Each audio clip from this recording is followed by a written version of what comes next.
وہ کھڑے میں کہاں چلے گئے. تو آپ کے کڈنی میں کوئی مسئلہ ہے, کڈنی کو کیسے ٹھیک رکھنا ہے, ہم نے یہ گائیڈنس ہمیں ملتی ہے قرآن سے؟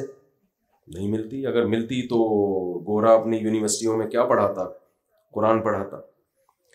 پیسے آپ نے کیسے کمانے ہیں, یہ گائیڈنس ہمیں ملتی ہے قرآن سے؟ نہیں مل رہی بھائی ہمیں. اس کے لیے آپ کو تاجروں کے پاس اپنے بچوں کو بٹھاتے ہو. کبھی بھی بزنس سیکھنے کے لیے بچوں کو قاریوں کے پاس نہیں بٹھایا جاتا, مولاناؤں کے پاس بھی نہیں بٹھایا جاتا. لوگ مجھ سے پوچھ رہے ہوتے ہیں مفتی صاحب بزنس کا طریقہ بتا دیں, تو میں کہتا ہوں بھائی میں کوئی طریقہ بتا دیتا تو میں خود نہیں کر لیتا. ہم تو خود دوسروں پہ اعتماد کرتے ہیں بزنس کے معاملے میں. ہاں یہ ضرور بتا دیتا ہوں کہ کروڑوں میں کوئی ایک آدھ ہوتا ہے جس پہ اعتماد کیا جا سکے. تو ہم تو دیکھتے ہیں کہ ہمیں قرآن سے نہیں پتہ چل رہا بھائی. پیٹ خراب ہو جائے تو یہ گائیڈنس ہمیں نہیں مل رہی, سر میں درد ہو تو یہ گائیڈنس ہمیں نہیں مل رہی, بائک چلانے کا طریقہ نہیں مل رہا, گاڑی خراب ہو جائے تو انجن ٹھیک کرنے. تو قرآن کہہ رہا ہے گائیڈنس کس کے پاس ہے؟ قرآن کے پاس ہے. تو عجیب سی بات لگ رہی ہے یہ. دیکھیں گائیڈنس دو طرح کی ہوتی ہے. ہدایت یا گائیڈنس جسے ہم کہتے ہیں, جو ہماری زندگی کے سب سے امپورٹنٹ سوالات ہیں نا, جو ہمیشہ سے انسان حل کرنے میں لگا ہوا ہے, اس سوال کا جواب قرآن کہتا ہے میرے سوا کسی کے پاس نہیں ہے. میں سمجھا پا رہا ہوں اپنی بات؟ دیکھیں جب بھی ہم بلوغت کی دہلیز پہ قدم رکھتے ہیں, دماغ استعمال کرنا شروع کرتے ہیں, ایک سوال ہمیں بار بار کلک کرتا ہے لیکن ہم اس کو کچل دیتے ہیں, کہتے ہیں چھوڑو یار اس بحث میں نہیں پڑو. وہ سوال یہ کہ ہم کیوں ہیں, یہ سب کیوں سجایا گیا, یہ گلشن, یہ انسان کو کیوں بنایا گیا, یہ کائنات کو کیوں ڈیزائن کیا گیا, یہ کیوں زمین سورج کے گرد گھوم رہی ہے, پھر سورج کہیں اور زمین کو لے کے گھوم رہا ہے, پھر یہ درخت, یہ پودے, یہ تتلیاں, یہ شیر, یہ چیتے, یہ لومڑیاں, یہ ظلم, یہ عدل, یہ رحم, یہ سخت دلی, سب چیزیں دنیا میں مکس چل رہی ہیں کہ نہیں چل رہی ہیں. تو یہ سب ہے کیوں, اس کی ریزن کیا ہے؟ ہماری زندگی کا سب سے امپورٹنٹ سوال یہ ہے جسے ہم سائڈ پہ رکھ کے اپنی زندگی گزارتے ہیں. سائڈ پہ رکھنا اس لیے ضروری ہے کہ لائف کو انجوائے پوری طریقے سے انسان جب ہی کر سکتا ہے جب اس سوال میں پڑھنے کی ٹینشن نہ لے. وہ اگر آپ اس سوال کے جواب میں پڑھنے کی ٹینشن لیں گے تو بہت ساری پیچیدگیاں پھر زندگی میں کھڑی ہو جائیں گی کہ ہم کیوں ہیں. یہ سوال جو ہے نا, میں آسان سی مثال سے بات سمجھاتا ہوں. آپ کو کسی کمپنی نے پروجیکٹ دے کے امریکہ بھیجا بزنس کلاس میں, اس میں کچھ ڈاکٹرز بھی تھے, کچھ انجینئرز تھے, وہاں ایک بلڈنگ بنانی تھی. ڈاکٹروں کا کام یہ تھا کہ یہاں جو بیمار ہو جائیں گے تو وہی ٹھیک کرنا ہے آپ نے ان کو. جو سول انجینئر تھے میپ بنانا ہے, کچھ دوسرے انجینئر تھے انہوں نے یہ کرنا ہے وہ کرنا ہے. پورا پروجیکٹ دے کے پوری تیاری کر کے اور پیسے ویسے بھی آپ کی پینٹ میں ڈال دیے کہ وہاں کھاؤ پیو, کوئی ٹینشن نہ ہو. کام آپ کا کیا ہوگا, یہ پروجیکٹ ہمیں 1 سال میں کمپلیٹ کرنا ہے. اب آپ گئے امریکہ گئے تو ایک الگ دنیا نظر آئی, وہاں نائٹ کلب بھی, وہاں شراب, یہاں پھر بھی انسان چھپ چھپا کے جا رہا ہوتا ہے. میں افریقہ میں نے نائٹ کلب دیکھے تو میں نے کہا ان سے تو ہمارے چائے کے ہوٹل اچھے ہیں. غریب ملکوں میں بھی نائٹ کلب بنائے ہوئے ان لوگوں نے, یعنی غیر مسلموں میں تو نائٹ کلب لازمی ہے لیکن غریبوں والے نائٹ کلب ہیں. تو جہاں اسلام نہیں ہوگا تو نائٹ کلب زندگی کا حصہ, شراب کباب, کیونکہ پھر لائف کا مقصد انجوائمنٹ کے بغیر کچھ بچتا نہیں ہے. تو اب آپ وہاں گئے, آپ نے ایک عجیب دنیا دیکھی. یار یہ تو علی رنگینی ہے, یہاں تو شراب بھی ہے, زنا بھی ہے, عیاشی بھی ہے, کوئی ٹینشن نہیں ہے. جیسے بچے بگڑ جاتے ہیں نا باہر ملکوں میں, ابا پیسے دے کے بھیجتے ہیں یونیورسٹی میں پڑھ لینا, اتنے سیمسٹر کی فیس میں دے چکا ہوں. بچہ وہاں جا کے عیاشیوں, کئی بچے ہم نے دیکھے ہیں بگڑے ہیں وہاں جا کے, ابا نے پڑھائی کے لیے بھیجا, وہ پڑھائی کے علاوہ دوسرے کاموں میں لگ گئے. اب جب ان کو کوئی بار بار یاد دلائے گا کہ بیٹا تم یہاں آئے نہیں ہو, تمہیں یہاں بھیجا گیا ہے, کتنے پروٹوکول کے ساتھ بھیجا ہے, ورنہ پاکستان میں لوگ ترس رہے ہیں باہر بھاگنے کے لیے, تمہیں کمپنی نے بھیجا تو تم سوچتے نہیں ہو کہ تمہیں کیوں بھیجا گیا ہے. اب مجھے ایک بات بتائیے, عیاشی کس میں, سوچنے میں ہے یا نہ سوچنے میں؟ نہ سوچنے میں مزے آ, چھوڑا یار دیکھیں گے, دیکھا جائے. سوچنے میں تو ٹینشن ہے, کیوں بھیجا, مقصد کیا تھا, باؤنڈ ہو جاؤ گے آپ. انسان کی عادت یہ ہے کہ وہ خواہشات کو ہمیشہ ترجیح دیتا ہے. بہت کم لوگ ہوتے ہیں جو عقل کو سامنے رکھ کے زندگی گزارتے ہیں. ہم جب سے بالغ ہوتے ہیں نا, ہماری عقل اور دل کی خواہشات, ان کا ہمیشہ جھگڑا اور پھڈا ہی رہتا ہے. عقل کیا کہتی ہے, سگریٹ پیو کہ نہیں پیو, نہ پیو. لیکن دنیا میں کروڑوں لوگ ہیں جو سگریٹ پیتے ہیں. عقل کا کیا کہتی ہے, شراب ہونی چاہیے سوسائٹی میں کہ نہیں ہونی چاہیے. نہیں, باہر ملکوں میں آپ دیکھیں, وہاں جو ایکسیڈنٹ ہوتے ہیں وہ اکثر شراب پی کے ہی ہوتے ہیں. لیکن دل کیا کہتا ہے, بھائی یہ سب چیزیں لیگل ہونی چاہیے.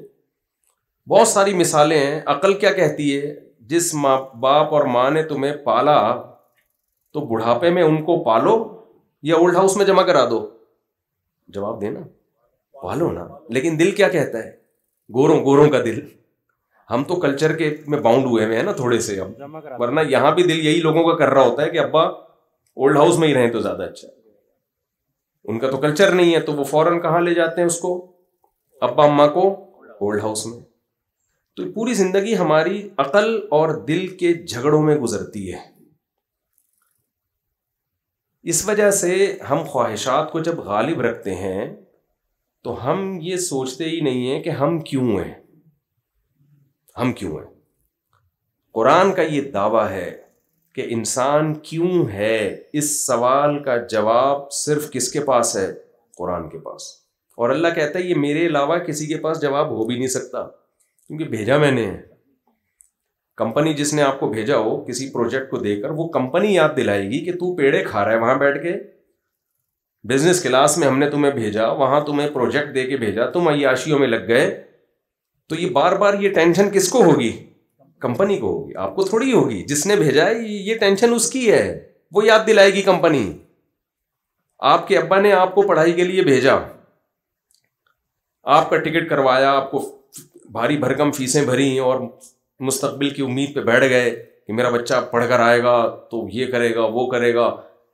تو وہاں دوست آپ کو یاد دلائیں نہ دلائیں, ابا فون کر کر کے یاد دلائے گا. تو جو بھیجتا ہے نا, یہ اس کے ذمہ ہوتا ہے کہ وہ بتائے کہ میں نے کیوں بھیجا. تبھی ماضی میں وہ نعرہ لگا تھا نا, مجھے کیوں نکالا. تو میں جواب میں کہتا بھائی جس نے نکالا ہے اس سے پوچھو.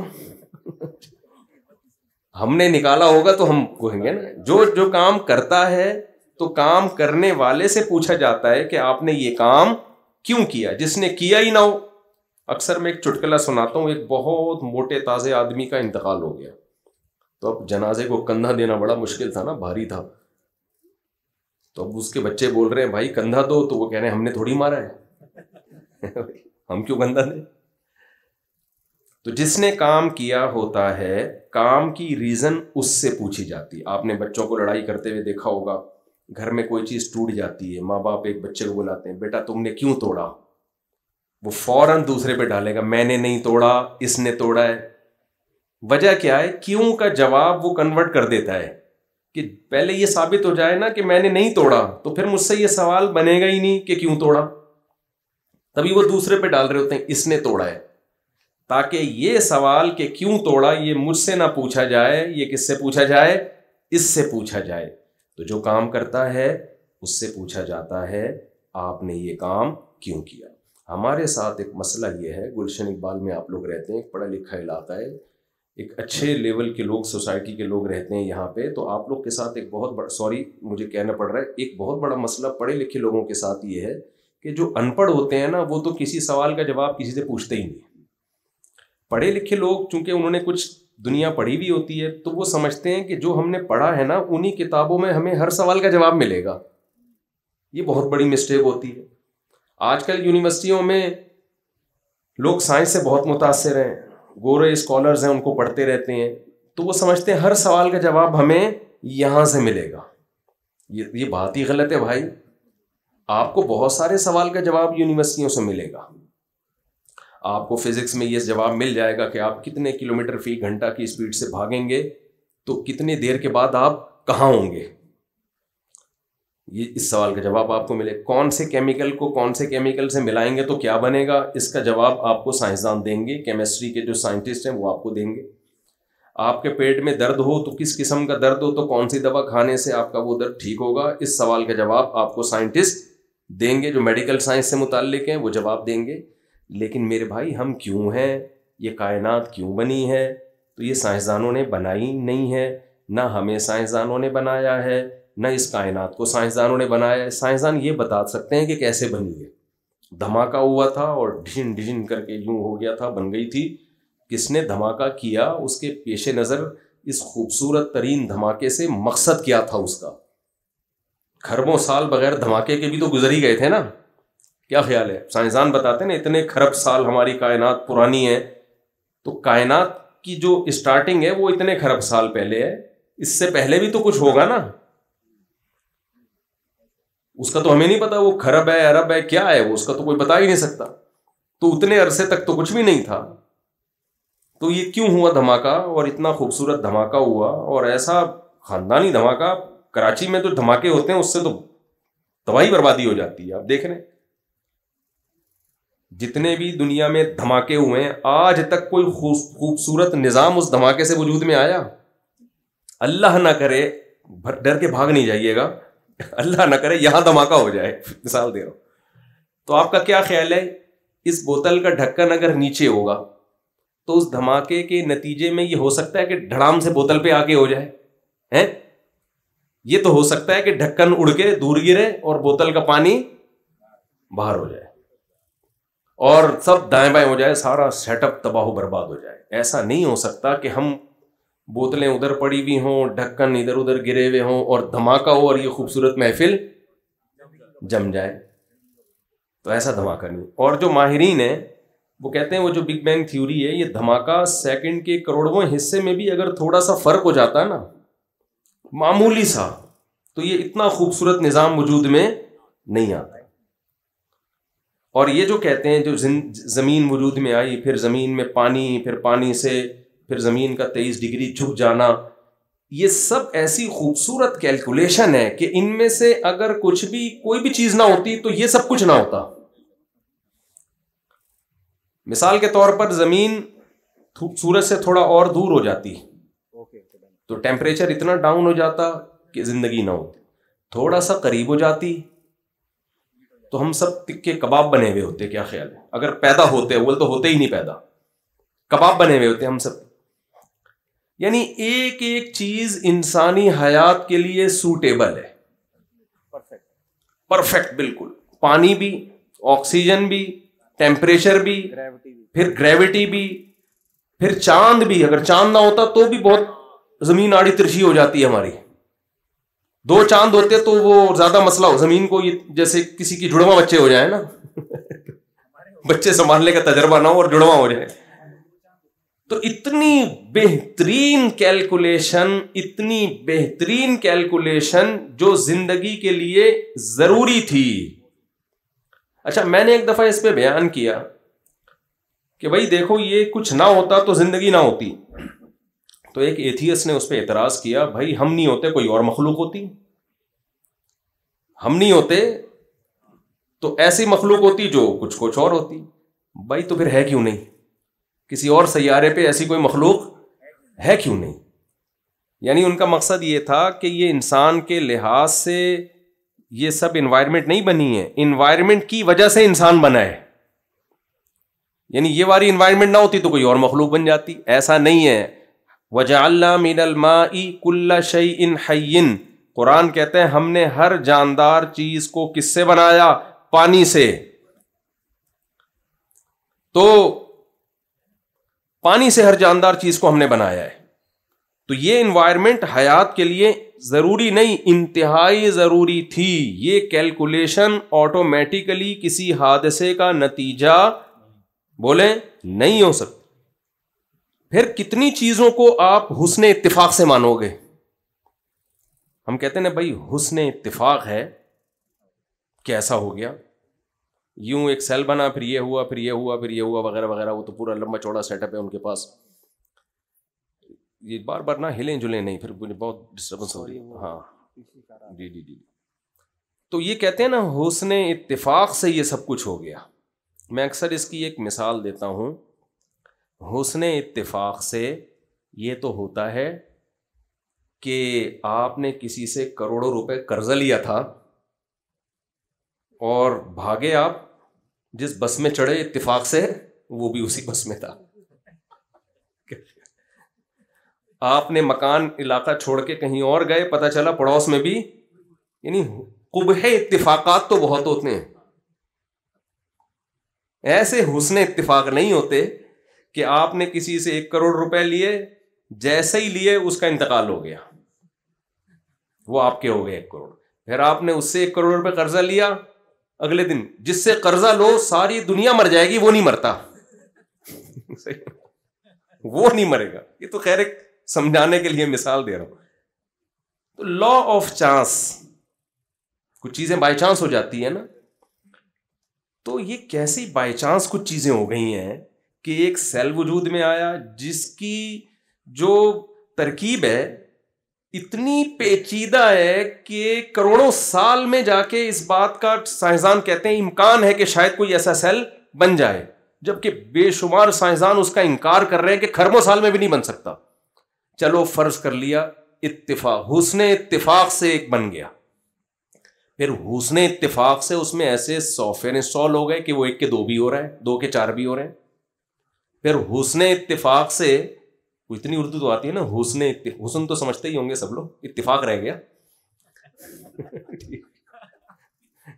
تو کہ وہ پانی میں ایک مخلوق وجود میں آ گئی. پھر وہ مخلوق باہر جھانکتی تھی, ایک دن اس نے نکل کے باہر آنا سیکھا تو باہر کے انوائرمنٹ سے متاثر ہوئی, تو باہر کے انوائرمنٹ سے متاثر ہو کر پھر وہ باہر ہی انجوائے کرنے لگی. اس کے سارا باڈی کروڑوں سال میں باہر کے حساب سے ہو گئی. پھر وہ بھائی بس کر دو, نہیں ہو سکتا ایسا, کیسی یہ کیلکولیشن ہے. پھر نر مادہ کیسے بن گئے, مرد اور عورت کیسے بن گئے, اور نر اور مادہ کا ملاپ اولاد پیدا کرنے کے لیے نہیں ہوتا. فطرت نے ان کے دل میں مرد اور عورت میں یا نر اور مادہ میں اٹریکشن کسی اور, ان کا کوئی اور مقصد ہوتا ہے, اس سے ریزلٹ فطرت لے رہی ہوتی ہے گروتھ کا, نسل بڑھانے کا, جو بالکل دونوں ایک دوسرے سے کیا ہیں, ڈفرینٹ ہیں. یعنی کوئی جنگل میں پیدا ہونا اور اس کو بتایا جائے کہ تمہاری جو فیمیل کی طرف رغبت پیدا ہو رہی ہے اس کا ریزلٹ یہ ہوگا کہ نسل بڑھے گی, وہ کبھی بھی نہیں مانے گا اس کو. وہ کہے گا اس کا نسل سے کیا تعلق ہے. لیکن فطرت کیا کرتی ہے, نیچر کیا کرتی ہے, جانوروں میں بھی اس نے یہ جذبہ رکھا کہ اس کا ریزلٹ بالکل ایک ڈیفرنٹ ہے اور ان کا مقصد بالکل ایک الگ مقصد ہوتا ہے, اپنی خواہش بھوک مٹانا ہوتا ہے. اس بھوک کے ذریعے کام کیا ہو رہا ہے, بالکل ایک الگ نسل کی حفاظت کی جا رہی ہے. تو آپ کتنی چیزوں کو اتفاق سے مانو گے بھائی. اور آنکھیں یہاں جڑ گئیں, کان یہاں لگ گئے, زبان یہاں لگ گئی, زبان میں ایسے سینسر کہ آپ 20 ذائقے محسوس کر. میں بار بار ایک چیز بیان میں کہتا ہوں کہ ہمارا دماغ دیکھتا ہے, ہمارا دماغ سنتا ہے, ہمارا دماغ بولتا ہے, ہمارا دماغ سونگھتا ہے, ہمارا دماغ ہر چیز کا احساس دلاتا ہے, لیکن اس کے پاس انسٹرومنٹ نہیں تھے دیکھنے کے لیے. تو قدرت نے دماغ کو 2 ڈیجیٹل کیمرے دے دیے.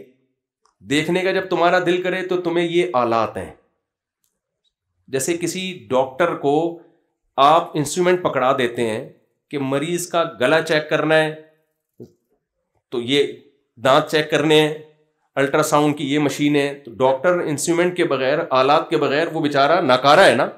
تو ہمارا دماغ جو خود ایک انتہائی پیچیدہ مشین ہے, ڈاکٹر صاحب بیٹھے ہوئے ہیں وہی بتائیں گے کہ اتنی باریک باریک اس میں لائنیں جو بلڈ کو سرکولیٹ کر کے پورے دماغ میں, وہ زمین پہ کہتے ہیں 2-3 دفعہ چکر لگا دو اسے, وہ پورا پائپوں کا گچھا بنا کے کھوپڑی میں فٹ کر دیا ہے. یہ خربوں سال میں بھی بھائی حسن اتفاق سے ایسا نہیں ہو سکتا. تو یہ کیسا کنیکشن ہے اس کا. اس دماغ کو دیکھنے کے لیے کیمرے چاہیے تھے تو قدرت نے 2 کیمرے آپ کی کھوپڑی میں فٹ کر دیے اور ان کے لینس کو ایسے ایڈجسٹ کر دیا, اتنا یعنی 0.1 ملی میٹر بھی اگر دونوں آنکھوں کے فاصلے دائیں بائیں ہو جائیں تو ہمیں صحیح نظر نہیں آئے گا. صحیح نہ, ان کے لینس کی ایڈجسٹمنٹ ایسی بہترین طریقے سے کر دی ہے. 40 سال کے بعد نظر کمزور ہوتی ہے نا, وہ لینس کی ایڈجسٹمنٹ تھوڑی سی آؤٹ ہو جاتی ہے, ذرا سی آؤٹ ہوتی ہے وہ. تو بھائی یہ کیا ہے, یہ کیسے اتنے خاندانی سافٹ ویئر. پھر دماغ کو سننے کے لیے کان چاہیے تھے تو کھوپڑی میں کیا فٹ کر دیے, کان. سونگنے کے لیے ناک چاہیے تھی, اور یہ ایک ہی کھوپڑی میں سب چیزیں کیوں فٹ ہو رہی ہیں؟ کیونکہ ایک اچھی لائف گزارنے کے لیے یہ سارے حواس کی ہمیں ضرورت ہے. ہمارے دماغ کو ایک ہی ٹائم پہ دیکھنا بھی چاہتا ہے, وہ سننا بھی چاہتا ہے, بولنا بھی چاہتا ہے, سونگنا بھی چاہتا ہے. تو جتنے بھی ضروری آلات تھے وہ سارے دماغ جہاں ہے اسی کے نیچے سارے ایسے فٹ کیے کہ اس کے حسن و جمال میں بھی کوئی گڑبڑ نہ ہو. میں نہیں مانتا یہ حسن اتفاق سے. آپ لوگ اگر مانتے ہیں تو مجھے بتا دیں بھائی, یہ اتفاق سے ایسے اتفاقات بولو نہیں. تو کسی نے کہا ہے نا, حسن اتفاق سے ایسا حسین اتفاق نہیں ہوتا. پھر ہر چیز میں تو قرآن بار بار یہ دعویٰ کرتا ہے ذالک تقدیر العزیز العلیم. یہ بہت اہم آیت ہے قرآن کی. تقدیر عربی میں کسے کہتے ہیں؟ اندازہ, کیلکولیشن, مینجمنٹ. یہ تمام چیزوں پہ تقدیر کا لفظ عربی میں صادق آتا ہے. یعنی جو چیز اتفاق سے ہونا, جو بے تکی ہو, اس کی جو اپوزٹ ہے وہ کیا ہے؟ تقدیر.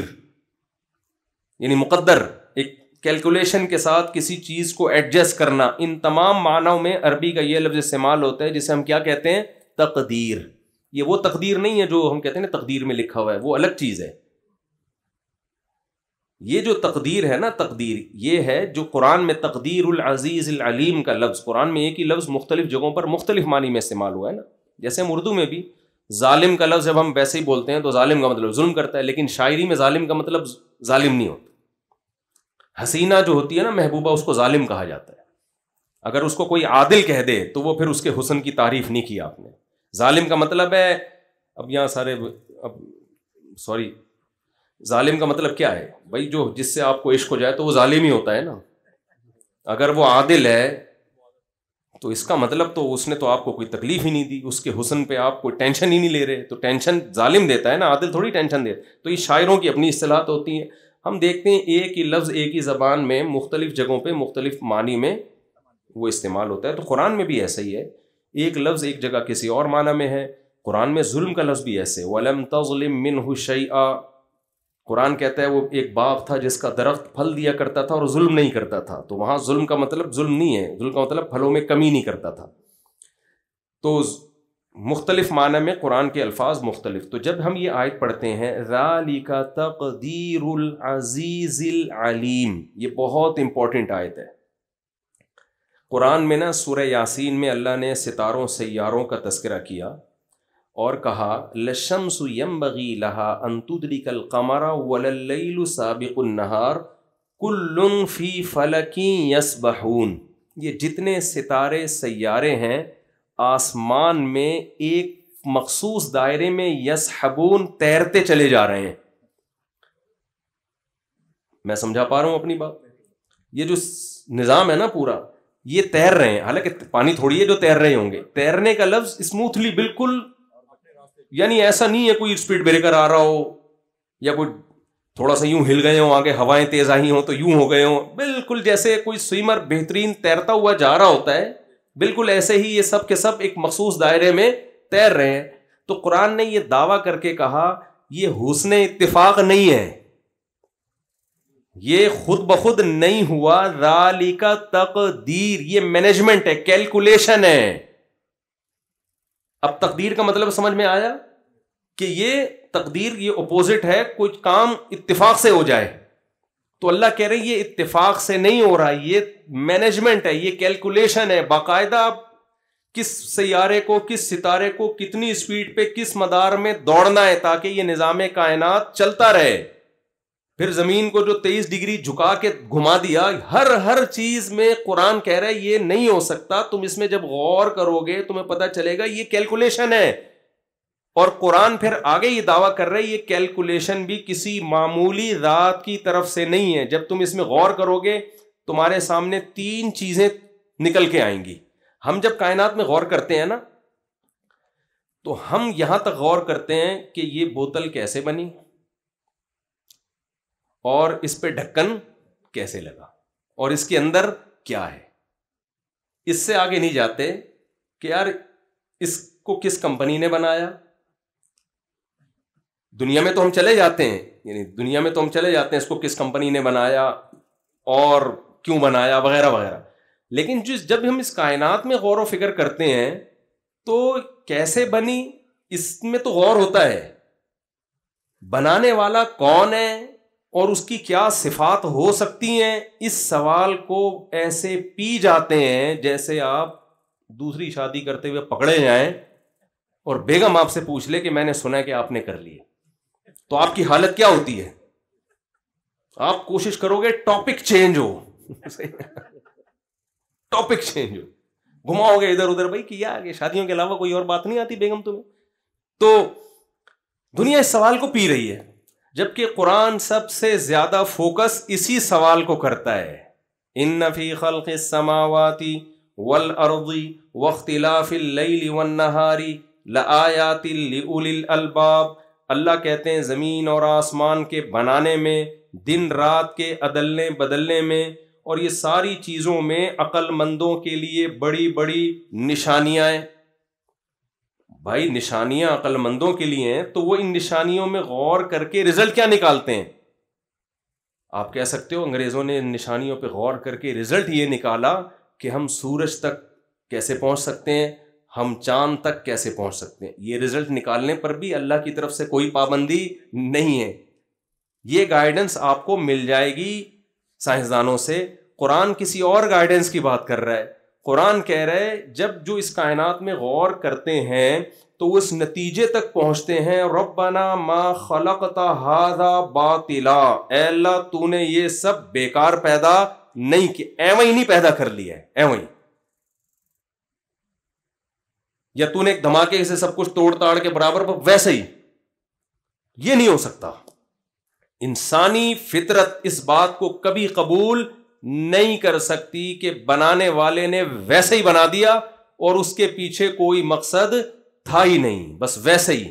یہ نہیں ہو سکتا. تو میں وہ پہلے ذالک تقدیر العزیز العلیم کو ذرا تھوڑا سا اس کو ایکسپلین کروں. تو قرآن جب بھی اس کائنات میں غور و فکر کرنے کا حکم دیتا ہے تو قرآن کہتا ہے یہ خود بخود نہیں ہے.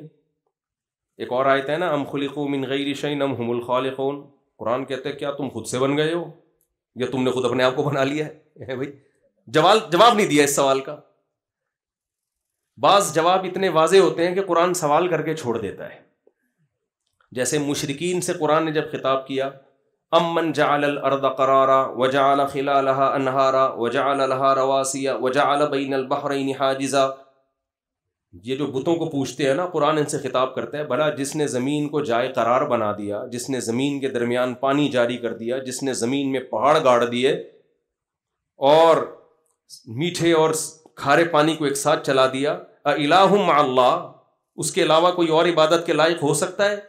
آگے جواب نہیں دیا، اس لیے کہ یہ تو 2 اور 2 4 کی طرح بات ہے کہ نہیں ہو سکتا. بھائی یہ پتھروں کے بنے ہوئے بتوں کے سامنے کیا جھکتے ہو؟ ان کا کیا تک بنتا ہے کہ گائے کی عبادت کر رہے ہو یا سورج کی عبادت کر رہے ہو؟ یہ کیا کر رہے ہو؟ تو یہاں بھی قرآن نے سوال کر کے چھوڑ دیا ہے. ام خلقوا من غیر شیء ام هم الخالقون.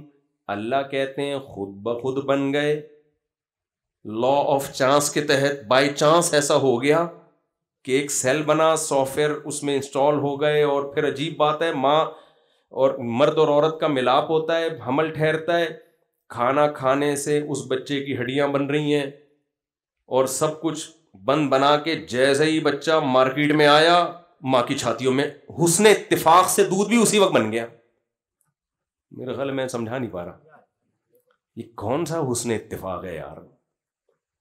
تو یاد رکھو دنیا میں ہر فیلڈ میں 1 نمبر بھی ہوتے ہیں، 2 نمبر بھی ہوتے ہیں کہ نہیں ہوتے؟ تو آپ یہ نہ سمجھو کہ سائنس کی دنیا میں سارے ایک نمبر ہی ہوتے ہیں. سائنسدانوں میں بھی تھوڑے نہیں بڑے بڑے پھینکو پڑے ہوئے ہیں.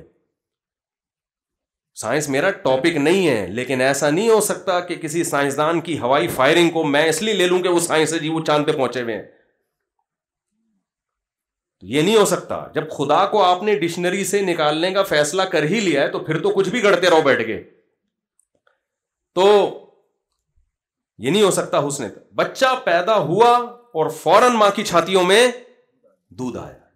یہ بہت پیچیدہ سافٹ ویئر انسٹال ہوئے ہیں بھائی ماں کے پیٹ میں. وہی خوراکوں سے گوشت بن رہا تھا, وہی خوراک سے آنکھ بن رہی تھی, وہی خوراک سے کان. ابھی اس کو دودھ کی ضرورت نہیں ہے تو دودھ نہیں بن رہا. جیسے ہی پیدا ہوا فوراً دودھ بننا شروع. اور بچہ کتنا گھننا ہوتا ہے کچھ بھی نہیں پتا ہوتا, لیکن کم وقت کو یہ پتا ہوتا ہے دودھ کہاں سے ملے گا اور حلق میں اترے گا کیسے. مجھے یاد ہے میں 9th کلاس میں نا ڈاروین کی تھیوری پڑھتا تھا میں, وہ ہمارے سلیبس کا حصہ ہے. تو میرا دماغ خراب ہونا شروع ہو گیا, پڑھ کے بچے خراب ہوتے ہیں اس سے. میں ڈاروین پہ جو اتنا رد کرتا ہوں نا, کیونکہ میں خود ڈسا ہوا ہوں. ہمیں ہمارے ٹیچر بتاتے تھے ہم بندر سے بنے, ہم یہ بنے. میں کہتا یار تو پورا خدا کا تصور, آدم کو مٹی سے, تو سب برباد ہو گیا. تو ایک وسوسے آتے تھے. انہی دنوں میں مجھے یاد ہے میں نماز پڑھنے جا رہا تھا تو کہیں گلی میں نا کسی کی بکری نے بچہ دیا ہوا تھا. میں نے دیکھا وہ بچہ پیدا ہوتے ہی دھن تلاش کر رہا ہے, اس کو مل نہیں رہا ہے. کبھی ادھر منہ مار رہا ہے, کبھی ادھر منہ مار رہا ہے, کبھی ادھر منہ مار رہا ہے. میرے بہت زور کا جھٹکا لگا مجھے اس وقت. میں نے کہا یار یہ کون تھا جو ماں کے پیٹ میں اس میں ایوالو ہو کے ایسے ایسے خاندانی سافٹ ویئر انسٹال ہوتے چلے جا رہے ہیں بھائی. اگر یہ ایوالو ہوا بھی ہے تو کوئی ہے جس نے یہ سافٹ ویئر ڈالے ہیں اس کے اندر. یہ کیا ہو رہا ہے کہ پیدا ہوا ہے اور ایسے اچھل کے نا دودھ تلاش کر رہا ہے, حالانکہ اس کا پہلا دن, پہلا گھنٹہ, پہلا سیکنڈ ہے دنیا میں آنے کا.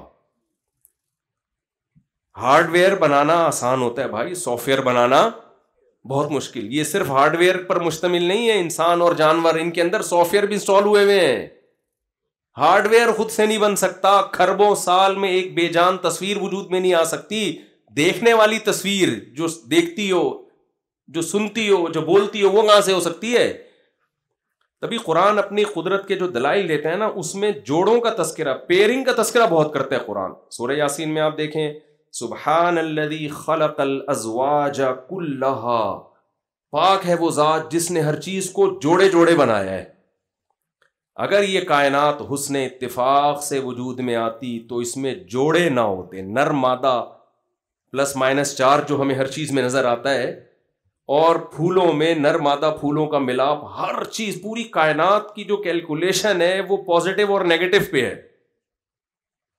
تو اللہ کہتے ہیں یہ نہیں, یہ کیسے ہو سکتا ہے کہ یہ سب آٹومیٹیکلی ہو رہا ہو. تو خیر قرآن نے یہ دعویٰ کیا ذالک تقدیر, یہ کیلکولیشن ہے, حسن اتفاق بولو نہیں. نمبر 2 قرآن کہتے ہیں جس نے کیلکولیشن کی ہے وہ بھی معمولی ذات نہیں ہے. اس میں 2 صفات جو اس کائنات کو دیکھ کے تمہیں پتہ چل جائیں گی. اللہ کے تو 99 نام ہے نا, وہ تو اللہ کے بتانے سے پتہ چلتے ہیں یا بہت ڈیپ میں جا کے غور کرنے سے. 2 چیزیں اس کائنات کو دیکھتے ہی پتہ چل جاتی ہیں کہ جس نے بنایا ہے العزیز, بہت پاورفل ہے, وہ کمزور نہیں ہے. نمبر 2 العلیم, اس کا علم, نالج بہت ہے اس کے پاس.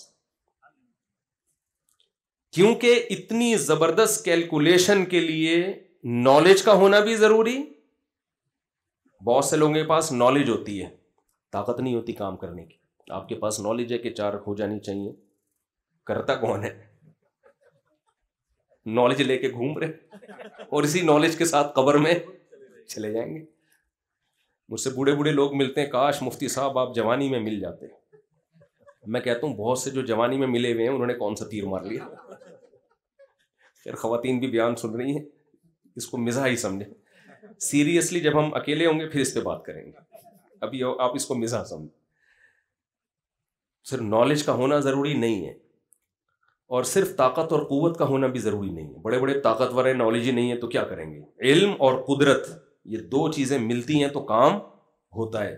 تو اللہ کہتے ہیں سورہ یاسین میں ذالک تقدیر العزیز العلیم, اور ایک اور جگہ قرآن نے اس مضمون کو بیان کیا، اللہ الذی خلق سبع سماوات ومن الارض مثلہن، زمین اور آسمان جو اللہ نے بنائے، لتعلموا، تاکہ تمہیں پتہ چل جائے، ان اللہ علی کل شیء قدیر، وہ ہر چیز پر قدرت رکھتا ہے، وان اللہ قد احاط بکل شیء علما، اس کا علم بھی کامل ہے۔ کمزور علم اور کمزور طاقت کے ساتھ یہ کام ہو نہیں سکتا۔ میں سمجھا پا رہا ہوں اپنی بات؟ تو اب میں آپ سے یہ عرض کر رہا ہوں کہ جس نے اس کائنات کو بنایا ہے وہ ہمیں یہ نہیں بتائے گا کہ کھاتے کیسے ہیں، وہ تو اس نے سافٹ ویئر انسٹال کر دی، کھاتے کیسے ہیں یہ تم پیدا ہوتے ہی پتہ چل جاتا ہے، دودھ کہاں سے ملے گا، حلق میں کیسے اترے گا۔ ڈاکٹر صاحب بیٹھے ہوئے ہیں بہت معذرت کے ساتھ، تبھی میں لوگوں سے کہتا ہوں کہ ہر چیز میں ڈاکٹروں کو نہ گھسنے دو، کچھ چیزیں فطرت نے ہمیں ویسے ہی بتا دی ہیں۔ آج کل ایک بڑا چرچا چل رہا ہے 24 گلاس پانی پینے چاہیے، اس لوگوں کو بھائی میں کہتا ہوں یہ پانی کتنا پینا ہے یہ ضروری چیزیں فطرت نے ڈاکٹروں پہ نہیں رکھی ہیں، تو آدم علیہ السلام کے زمانے سے پینا پڑ رہا ہے نا، یہ چیزیں فطرت ہمیں خود سکھا دیتی ہے، بلا وجہ کیوں پانی کے گلاس چڑھا کے بیڑا غرق کر رہے ہو اپنا؟ سوری کوئی ڈاکٹر صاحب اختلاف کریں مجھ سے، ہاں کوئی بیماری ہو تو ایک الگ بات ہے، نارمل آدمی بھائی جب پانی کی ضرورت ہوگی فطرت خود بتائے گی۔ اسی میں ایک اور چیز ایڈ کر رہا ہوں میں، موضوع نہیں ہے میرا، شادی کب کرنی ہے یہ بھی ڈاکٹر سے نہیں پوچھو آپ، یہ بھی بہت بڑا مسئلہ۔ موٹیویشنل اسپیکرز گائیڈ کر رہے ہیں آج کل آ کے نا، ایکچولی یہ شادی کی عمر جو ہے 25 سال ہے، ایکچولی یہ 24 سال، ایکچولی ٹوپی ڈرامہ ہے، شادی کب کرنی ہے یہ آپ کی جو ڈیزائرز ہیں وہ آپ کو بتاتی ہیں، یہ جبلت میں ڈال دی ہے فطرت نے۔ جس عمر میں جانوروں کی شادی ہوتی ہے نا اسی میں انسانوں کی بھی شادی ہونی چاہیے، جانور بالغ ہوتے ہی اس کی شادی ہو جاتی ہے، تو یہ بھی انسان کے لیے بھی یہی ہے۔ یہ بیکار باتیں اتنے سال میں اور اتنے سال میں، اور یہ ہم چونکہ انگریزوں کو فالو کرتے ہیں، ان کے پاس گائیڈنس نہیں ہے تو وہ فطرت سے ہٹ گئے، تو ہم ان کو دیکھ کے ہم بھی نیچر سے بغاوت کر رہے ہیں، اور ہم سمجھ رہے ہیں وہ فطرت سے بغاوت کر کے چاند پہ پہنچے ہیں۔ او بھائی وہ چاند پہ سائنسی تحقیق کر کے پہنچے ہیں، اس کا ان کی جلدی شادی یا دیر سے شادی سے کوئی تعلق نہیں ہے۔ مثال کے طور پر وہ تو چرس بھی پیتے ہیں، برازیل میں تو آپ کو پتہ ہے چرس لیگل ہے، بہت سے ملکوں میں چرس لیگل ہے، ہیروئن تو کرنی مجھے پتا، بہت سارے نشے لیگل ہیں اور وہ ترقی یافتہ بھی ہیں، تو اب ہم یہ کہیں کہ چونکہ وہ لیگل ہے ان کے ہاں تو اس لیے ہم بھی یہ پئیں گے تو ہم چاند پہ پہنچیں گے، اس کا نتیجہ نکلے گا کہ ہم جہاں پہنچ رہے ہیں وہاں بھی نہیں پہنچ پائیں گے۔ صحیح تو ان کی جو ترقی ہے وہ جو پڑھائی لکھائی انہوں نے کی ہے وہ آپ کرو گے تو آپ بھی وہاں پہنچ جاؤ گے۔ یہ اخلاقی برائیاں سوسائٹی میں آنے سے تھوڑی ترقی ہوگی۔ اس کی ایک مثال ایسے ہے، آپ نے ٹرین کو ہاتھ رکھا وہ چل پڑی، بعض دفعہ ایسے ہوتا ہے ٹرین کھڑی ہوئی آپ نے ہاتھ رکھا چل پڑی، دوبارہ ہاتھ رکھا رک گئی، آپ کہہ رہے ہو یار یہ ہاتھ میں اتنی طاقت ہے کہ یوں رکھوں گا تو چلے گی، یوں رکھوں گا تو رکے گی۔ نہیں بھائی وہ حسن اتفاق ہے کہ چلنا تھا اس نے، آپ کا اتفاق سے ہاتھ بھی آپ کے اسی وقت آ گیا۔ وہ ٹرین چلانے کے لیے یہ نہیں ہوگا کہ یوں رکھا تو چل گئی، یوں رکھا تو رک گئی، اس کے لیے وہاں انجن کو سنبھالنا پڑے گا۔ تو اتفاق کی بات ہے کہ ان قوموں نے ترقی کر لی جن میں زنا ہے، ماں باپ کو اولڈ ہاؤس میں جمع کرانا ہے، باپ سوسائٹی سے شارٹ ہوتے جا رہے ہیں، فیملی سسٹم تباہ ہو گیا، شراب زنا سب کچھ لیگل ہو گیا وہاں پہ۔ تو اب ہم نے کہا کہ چونکہ یہ سب چیزیں وہاں لیگل ہیں اس لیے انہوں نے ترقی کی ہے، ترقی ان چیزوں سے اس کا کوئی تعلق نہیں، یہ چیزیں نہ ہوتی تو اس سے زیادہ ترقی کر لیتے۔ اور ہمارے ہاں اگر یہ چیزیں آ گئیں تو تھوڑی سی ترقی ہے وہ اس سے بھی ہاتھ دھونے پڑیں گے ہمیں، بیڑا ہی غرق ہو جائے گا۔ میں ایک مثال دے کے پھر ٹاپک کی طرف آتا ہوں۔ لوگ کہتے ہیں وہاں معذوروں کو کیسے لوگ، وہاں کی گورنمنٹ کیسے کیئر کرتی ہے معذوروں کی، ہماری گورنمنٹ تو نہیں کرتی۔ ہماری گورنمنٹ نہیں کرتی، یہ بات درست ہے بالکل، اور ان کی گورنمنٹ کرتی ہے، لیکن ان کی گورنمنٹ کرنا چھوڑ دینا تو معذور لوگ وہاں روڈوں پہ ترستے پھریں گے، کیونکہ وہ لوگ اپنے بھائی بہنوں کی کیئر نہیں کرتے۔ تو گورنمنٹ کی جو خوبی ہے وہ آپ ان قوم میں کیوں ڈال رہے ہو؟ ہماری اتنی کرپٹ گورنمنٹ ہو کے بھی معذوروں کا اتنا برا حشر نہیں ہوتا۔ لوگ زکوٰۃ سے، صدقات و خیرات سے، جنت کی امید میں، لالچ میں معذور بچوں کو بھی پالتے ہیں، معذور بہن بھائیوں، بیوہ عورتوں کا، اپنی بیوہ بہنوں کا ساری زندگی گھر چلا رہے ہوتے ہیں۔ گورے میں تھوڑی اتنا ظرف ہے وہ کسی کا گھر چلائے، وہ جو اپنی بیوی کو چائے کی پیالی نہیں پلا سکتا وہ بیوہ بہن کو سنبھالے گا۔ آج مجھے کسی نے بتایا خواتین بائکیاں چلا رہی ہیں نا، کتنی ماڈرن ہو گئی ہیں خواتین، بائکیاں چلا رہی ہیں، سواریاں لے کے جا رہی ہیں۔ تو ان خواتین کے خلاف بات کریں آپ. میں نے کہا میں ان خواتین کے خلاف اس لیے بات نہیں کروں گا کہ جس عورت کو عزت کے ساتھ گھر میں مرد روزی روٹی دینے کے لیے تیار نہ ہو تو وہ کیا چلائے گی بھائی, کیا چلائے گی؟ تو یہ پڑھے لکھے لوگوں میں ایسا ہو رہا ہے کہ انڈیویجول لائف ہر آدمی کی کوئی ذمہ داری اٹھانی نہیں ہے. میرا انگریز کا یہی ویژن ہے, میری دولت میں.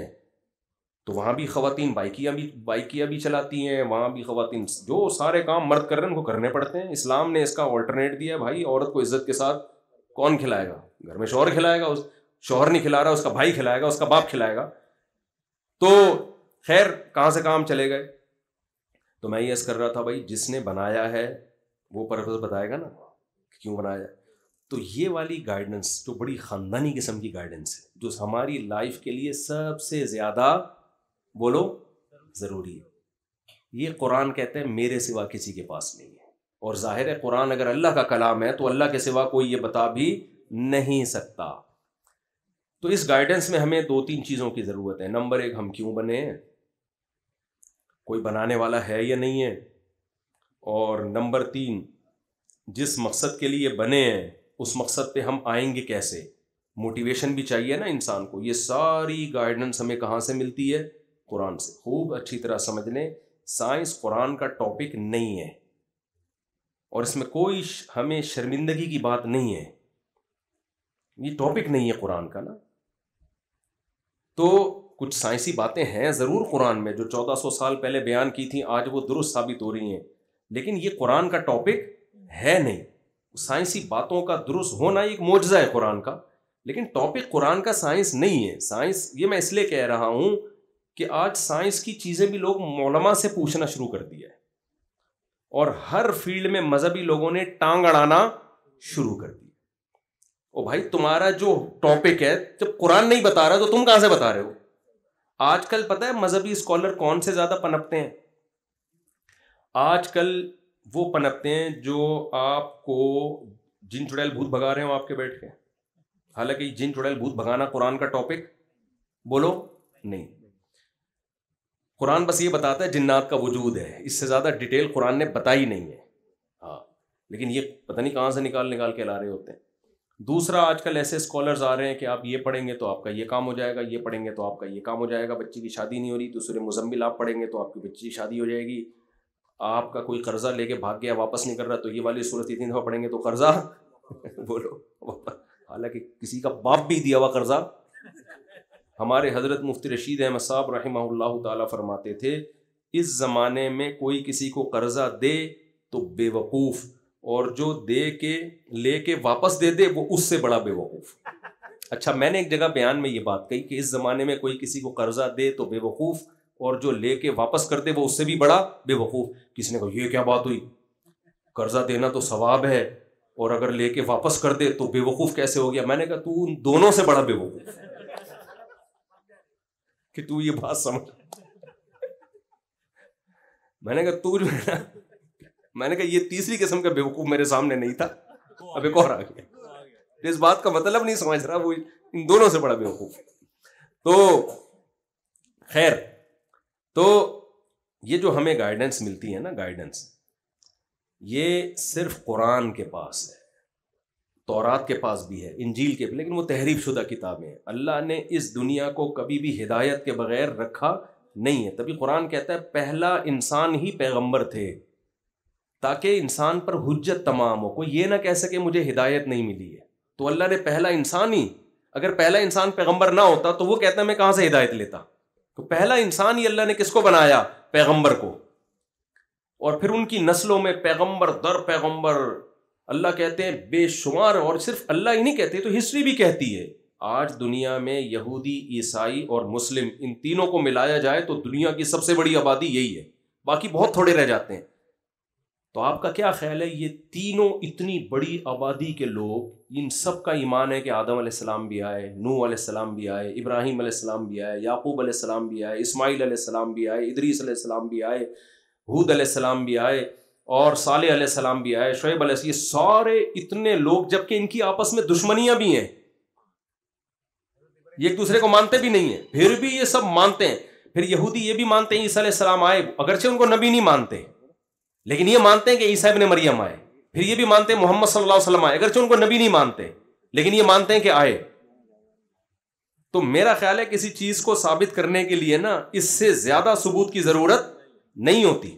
ایک ایتھیسٹ نے کہا کہ عیسیٰ ابن مریم نام کا تو کوئی شخص گزرا ہی نہیں ہے، یہ تو یہودی، عیسائی اور مسلمانوں نے مل کے ایک شخصیت کو فرض کر لیا ہے. میں نے ان سے بولا، میں نے کہا یہ کون سا سن چل رہا ہے؟ 2025.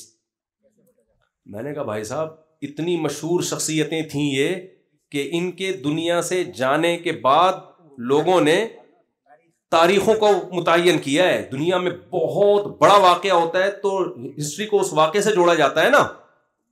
دیکھو ہم اکثر شادی بیاہ کی بات کر رہے ہوتے ہیں، اگر رمضان آنے والا تو عید کے بعد شادی ہوگی، بقرعید کے بعد میں تمہارا یہ کام کروں، کیونکہ 2 بڑے ایونٹ آ رہے ہیں، 2 بڑے واقعات ہو رہے ہیں. تو انسان جب کسی کو ہسٹری سے جوڑتا ہے نا تو کوئی جو بڑا ایونٹ ہوتا ہے اس سے اس کا لنک جوڑ دیتا ہے. 9/11 ایک دنیا میں ایک واقعہ بن، یار یہ واقعہ 9/11 سے پہلے کا ہے یا 9/11 کے بعد کا ہے؟ یہ کووڈ سے پہلے کا ہے یا کووڈ کے بعد کا؟ تو یہ اس کی علامت ہوتی ہے یہ ایک ایسا واقعہ ہے جس کو سب مانتے ہیں. تو ہم کہتے ہیں 2025، کیا مطلب؟ پوری دنیا میں عیسائی دنیا بہت بڑی دنیا ہے. تو اس دن سے وہ الگ بات ہے اس کی کیلکولیشن میں کوئی اونچ نیچ ہو گئی ہو، 2024 ہو 25 نہ ہو یا 26 ہو 25، لیکن یہ کہ ایک ایسی شخصیت کے وجود ہی کا انکار کر دینا. میں کہہ رہا ہوں یہ واقعہ 9/11 سے پہلے کا. آپ نے کہا 9/11 کچھ بھی نہیں بنایا ہوا ہے. تو ایسا نہیں ہو سکتا کہ اتنے مشہور واقعات سے کچھ چیز کو فرضی طور پہ جوڑا نہیں جا سکتا. خیر، تو اتنے سارے پیغمبر دنیا میں آئے اور سب کا دعویٰ ایک تھا کہ انسان کو یہ بتایا جائے کہ تمہیں پیدا کیوں کیا گیا ہے. آپ کہنے والے کہہ سکتے ہو مفتی صاحب رمضان پہ ہم آپ کا بیان سننے کے لیے آئے تھے، آپ یہ کیا لے کے بیٹھ گئے ہو؟ کہنے والے تھے نا. تو یہ رمضان ہی پہ بیان ہو رہا ہے میرا. یہ میرا بیان کس پہ ہو رہا ہے؟ رمضان پہ ہو رہا ہے. تو اس کے بغیر رمضان سمجھ میں آئے گا نہیں. ہمارا اپنا اسٹائل ہے بھائی بات کرنے کا. خیر، ایک حکیم صاحب جب بھی علاج کرتے تھے نا ہر ایک کو جلاب آور دوا دیتے تھے. وہ ان کا اپنا حکیموں کا ہوتا ہے نا. تو وہ ہمارے حضرت مفتی رشید صاحب بیمار ہوئے، ڈاکٹر ان کا گلا بند ہو گیا تھا، علاج سے فائدہ نہیں ہو رہا تھا. تو حکیم جس کو آتے جس کو کہتے پہلے میرا طریقہ یہ ہے کہ میں پہلے پیٹ صاف کرتا ہوں. تو حضرت ویسے ہی دبلے پتلے سے تھے. حضرت نے کہا مجھے نہیں چاہیے بھائی تیری دوا. تو وہ پھر ایک لطیفہ سناتے تھے کہ حکیم صاحب ہر ایک کو کہتے تھے کہ بھائی جو بھی بیمار آتا کہتے ہیں پہلے اس کا مادہ فاسدہ نکلنا چاہیے، موشن کی دوا دی جائے اس کو، تاکہ مادہ جو فاسد مادے جمع ہو گئے پہلے وہ نکلیں گے پھر صحیح مادے جائیں گے اندر. تو ایک بہت باریک سا بندہ آیا تو حکیم صاحب نے اس کو بھی وہ جمال گوٹا ٹائپ کی چیز دے دی. اس نے کہا حکیم صاحب یہ بیچارہ کہ مادہ ہی نہیں ہے اس میں، فاسد کہاں سے آ گیا؟ حکیم صاحب نے کہا نہیں، مادہ فاسدہ کا نکلنا بہت ضروری ہے. ہر ایک کا اپنا اسٹائل ہوتا ہے علاج کا. تو میں بھی نا پہلے آپ کے دماغ میں جو فاسد مادے گھسے ہوئے ہیں نا، سوری کہ ہم انگریز کو اپنا باپ بنا بیٹھے ہیں، ہم ویسٹرن کلچر کو ان قوموں کو کامیاب سمجھ بیٹھے ہیں، اس مادہ فاسدہ کا دماغ سے نکلنا بہت ضروری ہے. پھر بھائی رمضان بھی سمجھ میں آئے گا، شوال بھی سمجھ میں آئے گا. ایک صاحب حج کرنے گئے، وہ ایتھیسٹ سے مسلمان ہوئے تھے. وہ حج کے دوران ایمان بڑھنے کے بجائے گھٹنا شروع ہو گیا. کہنا یار یہ کیا ہے، یوں کنکریاں مار رہے ہو، یہ یوں گھوم رہے ہو، کیا ہے اس کی کیا لاجک نہیں ہے کوئی. تو وہ کہہ رہے ہیں یار میرا تو ایمان بڑھنے کے بجائے کیا ہو گیا ہے. تو میں نے کہا آپ کا مادہ فاسدہ نکالنا پہلے ضروری ہے. پھر میں ان کو حج کا فلسفہ سمجھایا تو وہ اللہ کا شکر ہے. اچھا ان کو ڈرا اتنا دیا تھا وہاں مولانا لوگوں نے، بعض مولانا نے، کہ وہ مدینے کے آداب بتائے نا کہ مدینے میں ادب یہ ہے کہ اس کو یوں نہیں، یہاں کسی چیز پہ اعتراض نہیں کرنا، دہی کو یہ نہیں کہنا کھٹا دہی ہے. وہ اتنا ڈرا دیا ان کو. اب ان کو روٹی پسند نہیں آ رہی تو روٹی کو یہ نہیں کہہ سکتے کہ یہ کچی ہے. نمک تیز ہو گیا تو یہ نہیں کہہ سکتے بھائی مدینہ کے کباب ہیں وہ، آپ کیسے کہہ سکتے ہو کہ نمک کم ہے. مدینہ کے پراٹھے کو یہ کہہ دیا کہ کچے پراٹھے ہیں. وہ مولانا صاحب جو انہوں نے اتنا ڈرا دیا نا ان کو، وہ بیچارہ ویسے ہی ایتھیسٹ سے اسلام کی طرف آیا تھا، ایتھیزم سے. اب وہ یہ اتنے آداب سن کے بہت ڈر گیا. اچھا میں دیکھ رہا تھا، میں نے کہا اس کی بیچارے کی نا کچھ آداب میں یہ ہم سے وہ ادب نہیں ہو پا رہا، کیونکہ جو کھانا کھلا رہے ہو بھائی ایک دفعہ غلط کھلا دیا، دوسری دفعہ غلط کھا دیا، غصہ نہیں آئے گا؟ بھائی پیسے تم نے لیے ہیں اتنے تو کھانا تو صحیح کھلاؤ. اچھا جب اتنا آداب اتنے سکھا دیے نا کہ وہ ایک خاتون وہ لڑ پڑی کہیں روٹی سعودیوں کی روٹی الگ ٹائپ کی ہوتی ہے نا, ہم الگ ٹائپ کی روٹی کے عادی ہیں. تو وہ خاتون نے ہنگامہ کر دیا, بولا ہم سے تم لوگوں نے اتنے پیسے لیے ہیں, روٹی تو کم صحیح کھلاؤ نا. وہ سارے آداب اس نے سائڈ پر, اس کے بعد سے ہمیں روٹی صحیح ملنا شروع ہو گئی. تو وہ بیچارہ بجائے ایمان بڑھنے کے اس کے اور نیچے آ چکا تھا. تو پھر اس نے کہا یہ کیا ہو رہا ہے, کنکریاں مار رہے ہیں, یہ کیا شیطان ہے یہاں پہ؟ میں نے کہا شیطان میطان نہیں ہے بھائی, یہاں نشانی ہے شیطان کی. تو مادہ فاسدہ کا نکلنا کیا ہے, بہت ضروری ہے. اس لیے وہ حکیم صاحب کا لطیفہ میں مکمل کر لوں نا. تو وہ بندے کو جلاب لگ گئے, لوگوں نے آ کے کہا حکیم صاحب اس کو تو موشن بندی نہیں ہو رہے. حکیم صاحب نے کہا مادہ فاسد نکل رہا ہے نا, کوئی اچھی چیز تو نہیں نکل رہی نا, گندا مادہ نکل رہا ہے, جتنا نکلے اتنا اچھا ہے. بھائی روک لے اس کو, کہہ رہے نہیں جتنا نکلے اتنا اچھا ہے. اصل میں حکیم سے روکا نہیں جا رہا تھا وہ. اب وہ کیا کر, بالآخر وہ مر گیا. لوگوں نے آ کے بتایا حکیم صاحب اس کا تو انتقال ہو گیا. حکیم صاحب نے کہا شکر کرو مادہ فاسدہ نکال کے گیا ہے. قبر میں لے جاتا گندی ہو جاتی قبر, صاف ستھرا ہو گئی. یہ تو خیر ایک لطیفہ ہے, لیکن میں آج کل اسی کو فوکس کرتا ہوں کہ پہلے جو ہمارے دماغوں میں فاسد مادے گھسے ہوئے ہیں نا, وہ کیا ہو جائیں, وہ صاف ہو جائیں, تو پھر سب کچھ سمجھ میں آئے گا. اگر میں آپ سے کہوں رمضان کے روزے رکھو تو آپ بولو گے مفتی صاحب آپ ہمارے کیا لگتے ہو یار. میں آپ سے بولوں رمضان میں یہ کرو وہ کرو, آپ کیا کرو گے؟ میں آپ کو ڈراؤں جہنم کی وہی نہیں سناؤ کہ بھئی یہ کرنے سے یہ آگ میں جاؤ گے, یہ کرنے سے جنت. شیطان آپ کے دل میں وسوسے ڈالے گا, یار یہ تو ہر قوم میں موٹیویشن کے طریقے ہوتے ہیں. ہر مذہب میں پنڈت لوگ بھی جب اپنے لوگوں کو بتاتے ہیں بتوں کے سامنے جھکو, تو وہ بھی تو کچھ ڈراتے تو ہوں گے نا کہ بھگوان کی عبادت نہیں کرو گے تو یہ ہو جائے گا, کرو گے تو یہ ہو جائے گا. مولوی صاحب بھی جب کسی کو نماز کے لیے بلاتے, وہ بھینس والا قصہ ہے نا, ایک مولوی صاحب دیہاتی سے کہتے تھے نماز نہیں پڑھتے تم, اس نے کہا پڑھوں گا بھینسوں کا نقصان ہوگا. مولوی صاحب نے کہا بھئی آ کے پڑھا کرو, بھینسیں دودھ زیادہ دیں گی.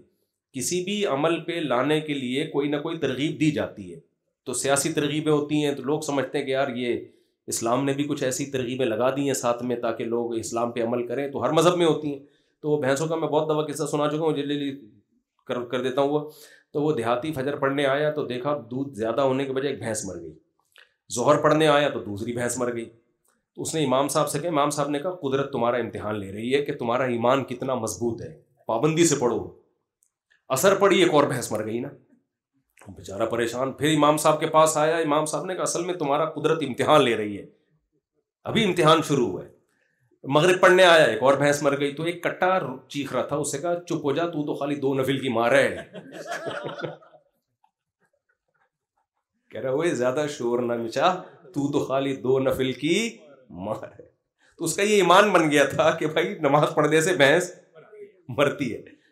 تو جب بھی مولانا لوگ کہتے ہیں جنت میں حوریں ہوں گی, یہ شہد کی نہریں ہوں گی, دودھ کی نہریں ہوں گی, حسین باغات ہوں گے, تو ہمارا لبرل سیکولر طبقہ کہتا ہے بھائی یہ تو منجن ہے جو مولویوں نے بیچے ہوئے ہیں. تاکہ مجھے یاد ایک دفعہ پنجاب میں ہم تھے روزوں میں نا, ایک بڑے لبرل صاحب تھے, روزے تو سبھی رکھ رہے ہوتے ہیں. تو 15 روزے کے بعد وہ ہنسنے لگے افطاری میں, کہتے ہیں یار یہ مولویوں نے کس چکر میں لگا دی ہم لوگوں کو, یہ مولویوں نے ہمیں کس چکر میں لگا دیا. تو خیر, تو اس لیے یہ مادہ فاسدہ کا نکلنا جو ہے نا مرنے سے پہلے بہت ضروری ہے. تو اس لیے میں اتنی ڈیٹیل میں جا رہا ہوں, بس بات کو میں سمیٹتا ہوں. تو بھائی جس نے ہمیں بنایا ہے وہ ہمیں بتاتا ہے کہ میں نے تمہیں اچھا کہ وہ ہمیں بتاتا ہے کہ میں نے کیوں بنایا, میں تم سے کیا چاہتا ہوں. تو اللہ نے قرآن میں کئی جگہ اس بات کو ایکسپلین کیا ہے مختلف الفاظوں کے ساتھ, اس لیے کہ تاکہ ایک بات کی کوئی دوسرا غلط تشریح نہ کر لے. اس لیے ایک جگہ کسی اور الفاظ, ایک جگہ کسی اور الفاظ, ایک جگہ کسی اور الفاظ. مثال کے طور پر قرآن نے کہا وما خلقت الجن والانس الا لیعبدون, میں نے انسان اور جنات کو اپنی عبادت کے لیے بنایا. اب اس کی غلط تشریح بھی ہو سکتی تھی, عبادت کا مطلب بس صبح شام نماز روزے میں رہو. جیسے پنڈت لوگ دیکھے ہیں نا آپ نے, وہ کہتے ہیں بھائی بالکل ہم ننگ دھڑنگ ہو کے نکل جاتے ہیں. یا پادریوں نے رہبانیت کو ایک فرض کیا ہوا تھا, تو اللہ نے دوسری جگہ ایکسپلین کر دیا کہ عبادت کا مطلب کیا ہے. وہ ایکسپلین اللہ نے یہ کیا هل اتى على الانسان حين من الدهر لم يكن شيئا مذكورا انا خلقنا الانسان من نطفة امشاج نبتليه ہم اس کو آزمانا چاہتے تھے. فجعلناہ سمیعا بصیرا, ہم نے اس کو سنتا دیکھتا بنا دیا, اس میں یعنی اس میں یہ صلاحیتیں رکھ دیں. اور پھر اما شاکرن و اما کفورا, کچھ اس میں شکر گزار بن گئے, کچھ ناشکرے بن گئے. تو اس آیت سے پتہ چلتا ہے عبادت کا مطلب ہے شکر گزار بننا, اللہ کا شکر ادا کرنا. لیکن اس میں بھی ابہام ہے. بھائی شکر کا مطلب کیا ہے؟ آپ تھینک یو یا الحمدللہ کی کہتے رہو. تو قرآن نے ایک اور جگہ یعنی بتا دیا کہ عبادت اور شکر ایک ہی چیز کے دو نام ہیں. اور اس کا مطلب کیا ہے شکر گزار بننے کا؟ اس کا مطلب قرآن نے ایک اور جگہ بتایا. قرآن کہتا ہے تبارک الذی بیدہ الملک وہو علی کل شیء قدیر الذی خلق الموت والحیات لیبلوکم, اس نے موت زندگی کو پیدا کیا تاکہ وہ تمہیں آزمائے. ایکم احسن عملا, تم میں اچھا عمل کون کرتا ہے. اب دودھ کا دودھ اور پانی کا پانی, یعنی اللہ کہتے ہیں میں نے تمہیں پیدا کیا اپنی عبادت کے لیے. اللہ کہتے ہیں عبادت کا مطلب ہے تم میرے شکر گزار بنو, نہ شکرے مت بنو. پھر اللہ کہتے ہیں شکر گزار کا مطلب یہ ہے کہ تم اچھا عمل کرو. کیا مطلب؟ انسان میں دو چیزیں ہوتی ہیں, اچھے بھی برے بھی. جانوروں میں ایک ہی اچھا برا ہوتا ہے. جانوروں میں بھائی جانور کو اللہ نے جیسا بنا دیا ویسے کا ویسے ہی رہے گا. جو وفادار جانور ہیں ہمیشہ وفادار. کتا وفا کرتا ہے تو ہمیشہ وفادار ہی رہے گا, وہ بے وفا ہو ہی نہیں سکتا. جو بزدل ہیں وہ ہمیشہ بزدل رہیں گے, جو بہادر ہیں وہ ہمیشہ بہادر. جانوروں میں اچھے برے نہیں ہوتے, موٹے تازے ہوتے ہیں. آپ جب قربانی کا بکرا لے کر آتے ہو, اچھا بکرا خریدا برا بکرا خریدا تو کیا مطلب؟ بے وفا ہے, جھوٹ بولتا ہے. اپنے ماں باپ کو اولڈ ہاؤس میں جمع کرایا ہوا ہے اس بکرے نے, امانت میں خیانت کرتا ہے, 2 نمبری کا, 1.5 ہوشیار ہے نا. اچھے کا مطلب موٹا تازہ ہے, گوشت بہت نکلے گا. بیکار کا مطلب صرف سوپ بنا کے پی سکتے ہو, اس کا لاغر ہے. تو جو جیسا ہے ویسے کا ویسے ہی رہے گا بھائی. تبھی ان کے لیے جنت جہنم نہیں ہے. انسان کو اللہ نے یہ صلاحیت دی ہے, اپنے اختیار سے نائس پرسن بھی بن سکتا ہے, بیڈ پرسن بھی بن سکتا ہے, اچھا بھی بن سکتا ہے اور بولیں برا بھی بن سکتا ہے. وفادار بھی ہوتے ہیں انسانوں میں, بے وفا بھی ہوتے ہیں. 1 نمبر کے چور بھی ہوتے ہیں, سب کا ذہن ایک ہی طرف جا رہا ہے. 1 نمبر کے چور بھی ہوتے ہیں, ایماندار بھی ہوتے ہیں. بوڑھے ماں باپ کی خدمت کرنے والے بھی, جان چھڑانے والے بھی, بیوی سے وفا کرنے والے بھی اور بے وفائی کرنے والے بھی, حقوق ادا کرنے والے بھی, حقوق کھانے والے بھی. کیا خیال ہے, ایسا ہے یا نہیں؟ یہ تو سب انسانوں میں. تو اللہ کہتے ہیں یہ کوالٹی میں نے صرف انسان جنات میں رکھی ہے کہ وہ اچھے بھی بن سکتے ہیں اور برے بھی. ان میں کنجوس بھی ہوتے ہیں, سخی بھی ہوتے ہیں. جانوروں میں کنجوس جو ہے وہ ہمیشہ کنجوس ہی رہے گا, جو سخی ہیں وہ ہمیشہ سخی رہیں گے. انسانوں میں کنجوس بھی ہیں اور سخاوت کے دریا بھی ہیں. تو یہ ساری کوالٹیز کس میں پائی جاتی ہیں؟ انسان. اللہ کہتے ہیں بہت ساری مخلوق تھی, انسان کو جو میں نے پیدا کیا, باقی مخلوق کو تو انسان کے لیے بنایا. سخر لکم, سب کس کے لیے؟ تمہارے لیے. سب کچھ تمہارے لیے. تم کس کے لیے ہو؟ دیکھنا چاہتا ہوں کون اچھا بنتا ہے اور کون برا. اب ایک آخری بات, سچی مچی کی آخری بات, یہ جو اچھا اور برا بننا ہے نا, اس میں بھی ایکسپلینیشن کی ہمیں ضرورت ہے. ورنہ انسان 1.5 ہوشیار انسان پتہ ہے گڑبڑ کیا کرتا ہے. یہ مثال 20 دفعہ دے چکا ہوں میں, آپ نئے لوگ بیٹھے ہیں آپ کو بھی لازمی دوں گا. میں 20 اس لیے کہہ رہا ہوں کہ جو نیٹ پہ سنتے ہیں کہتے ہیں صاحب 6 دفعہ آپ مثال دے چکے ہو. بھائی مثال اگر خاندانی ہے تو 6000 دفعہ بھی دی جا سکتی ہے نا. کیا خیال ہے؟ آپ سے کوئی قرضہ لینے آ رہا ہے, آپ اس کو بولو کہ میں تمہیں نہیں دوں گا, وہ کہے گا کیوں؟ کہتے مثال دیکھو فلاں بھی تمہارے جیسا آیا تھا لے کے بھاگ گیا. پھر دوسرا آدمی قرضہ لینے آئے گا, بھائی مفتی صاحب قرضہ دے دو, میں کہوں گا فلاں بھی آیا تھا لے کے بھاگ گیا. تو آپ کہو گے یار ایک ہی مثال بار بار ریپیٹ کر رہے ہو. تو میں کیا کہوں گا, بھائی عقل مند کے لیے ایک مثال, حالانکہ میرے پاس تو 4 مثالیں ہیں, ایسی 5 مثالیں ہوں گی بلکہ, تو انہیں کو ریپیٹ کروں گا نا. میں سبزی والا بھی لے کے بھاگ گیا تھا اور فلاں کو دیے تھے وہ بھی لے کے بھاگ گیا. تو ہم نے تو جب بھی کسی کو پیسے دیے الحمدللہ واپس پلٹ کے اللہ کا بڑا فضل ہے. تو اس سے میں یہ کہتا ہوں تجربہ تو آ گیا نا کم از کم. خیر, تو اب دیکھیں مجھے ایک بات بتائیں, میں وہ مثال دیتا ہوں. اچھے اور برے کو ایکسپلین بھی خدا کرے گا تو سمجھ میں آئے گا. انسانوں کے حوالے کر دیں گے نا, ہم یہ چیز بھی یورپین اقوام سے پوچھ رہے ہیں, انگریزوں سے پوچھ رہے ہیں کہ نائس پرسن کسے کہتے ہیں اور بیڈ پرسن کسے کہتے ہیں. انہوں نے اچھائی اور برائی کا کرائیٹیریا چینج ہی اتنا کر دیا ہے کہ ہمیں وہ انتہائی برے ہو گئے بھی اچھے لگ رہے ہیں, اور ہمارے ہاں انتہائی اچھا آدمی بھی برا ہو گیا. معیار ہی کمبختوں نے چینج کر دیا ہے. سمجھ میں آ رہی ہے بات؟ سارا آوے کا آوا ہی بگاڑ دیا انہوں نے. تو اب ہم اس یورپین اقوام کو سامنے رکھ کے کہتے ہیں, ہم کہتے ہیں اچھا وہ ہے جو ٹیکس ٹائم پہ دے. دیکھو وہاں گورے سارے ٹیکس کس پہ دیتے ہیں؟ ٹائم. ٹھیک ہے, یہ بھی اچھا ہونا ہے, میں اس کو نہیں برا کہہ رہا. ٹیکس دیکھو, ہمارے ہر آدمی ٹیکس چوری کرتا ہے. وہ کیسے لائن میں چلتے ہیں, ہمارے یہاں سگنل توڑ کے چلتا ہے. 2-4 چیزیں رہ گئی اچھائی کا کرائیٹیریا, اور کچھ بھی نہیں ہے. اب میں آپ کو مثال دیتا ہوں جو میں اکثر دیتا ہوں, دیکھو اس کو خوب سمجھیے گا, پھر رمضان پہ آؤں گا انشاءاللہ میں. دیکھیں میں رمضان پہ نہیں بھی آیا نا, اب آپ خود آ جائیں گے اگر آپ کے کانسیپٹ کلیئر ہو گئے. مجھے رمضان پہ لانے کی آپ کو ضرورت نہیں ہے, خود ہی آ جائیں گے آپ. اب دیکھو میں آپ کو ایک مثال دیتا ہوں. آپ کی بچی کے لیے کوئی رشتہ لینے کے لیے آیا, آپ نے پوچھا بیٹا کیا کرتے ہو؟ میری شو روم ہے, میں یوں ہے, فلانا ہے, ڈمکانا ہے, وغیرہ ہے وغیرہ ہے. اچھا بیٹا کوئی نشہ وشہ تو نہیں کرتے؟ انکل بس میں چرس پیتا ہوں. آپ اپنی بیٹی کا رشتہ دو گے اس کو؟ بولو نہیں. آپ اس کو بولو گے نائس پرسن؟ دوسرا آیا وہ بھی ساری چیزیں اچھی, چرس پیتا ہے کم وقت. تیسرا آیا سب کچھ اوکے کی رپورٹ, گڑبڑ کیا ہے؟ چرس پیتا ہے. ٹیکس ٹائم پہ دیتا ہے سب کچھ ہے, لیکن پیتا کیا ہے؟ جیب میں تلاشی لی تو چرس کی پڑیاں نکلی. کیونکہ آپ کی نظر میں چرسیوں کے امیج اچھا نہیں ہے, برا ہے. کیوں برا ہے؟ نالے میں بیٹھے ہوتے ہیں سارے, پھٹے پرانے کپڑے, بغلیں بڑی ہوئی ہوتی ہیں, منہ سے اسمیل آ رہی ہوتی ہے. اب کسی قوم کے مالدار لوگ اگر چرس پینا شروع کر دیں اور دنیا کے ٹھیکیدار بھی وہ بن جائیں, تہذیب کے ٹھیکیدار بھی وہ بن جائیں, لیکن ان کمبختوں کو عادت پڑ گئی سٹے لگانے کی. کیونکہ سٹا چھڑوانے کے لیے جو مذہب کی موٹیویشن چاہیے تھی, جنت اور جہنم کا تصور, وہ موٹیویشن ان کے پاس ہے نہیں. مجھے ایک بات بتاؤ, زنا, بدکاری, کیا وہ جنت اور جہنم کے تصور اگر درمیان سے نکال دو کہ اس عمل سے خدا ناراض ہوتا ہے, تو کیا کوئی نوجوان زنا سے بچ سکتا ہے؟ سوال ہی پیدا نہیں ہوتا. ہم اگر بچتے ہیں تو بھائی مولویوں نے ڈرایا ہوا ہمیں, آگ, جلنا پڑے گا, یہ ہوگا, قبر کا عذاب. اگر آپ یہ نکال دو نا کوئی بھی نہیں بچے گا, تو وہ نہیں بچے. سمجھ لیں؟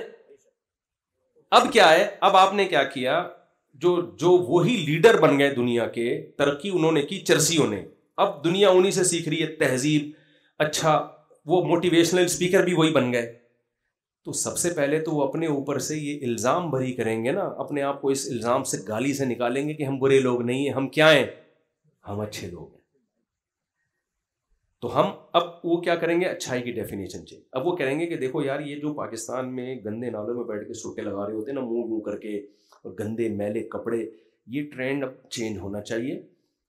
ایک تو چرس کو مہنگا کرو, غریب ملکوں کا کام نہیں ہے یہ صرف مالدار لوگ پئیں گے, ایجوکیٹڈ لوگ پئیں گے, اور اس کی گیدرنگ ہوگی گلشن اقبال میں بڑی بڑی جگہوں پہ. 3 پیس سوٹ اور ٹائی کے بغیر کسی کو چرس میں پینے کی اجازت نہیں ہے. اس کا نام چینج کر کے اینٹی ڈپریشن پاؤڈر, اس کا نام کیا ہوگا؟ Anti depression powder. اور یہ صرف ان لوگوں کو جو بڑے بڑے دماغی کام کر رہے ہیں, اور اس دماغی کام کی وجہ سے ان کو ڈپریشن. غریب کو کیا ڈپریشن ہوگی بھائی, انہیں وہاں بیٹھ کے چائے پینی ہے. یہ میچور لوگوں کا کام ہے, یہ غریب غربا لوگوں کا کام نہیں ہے.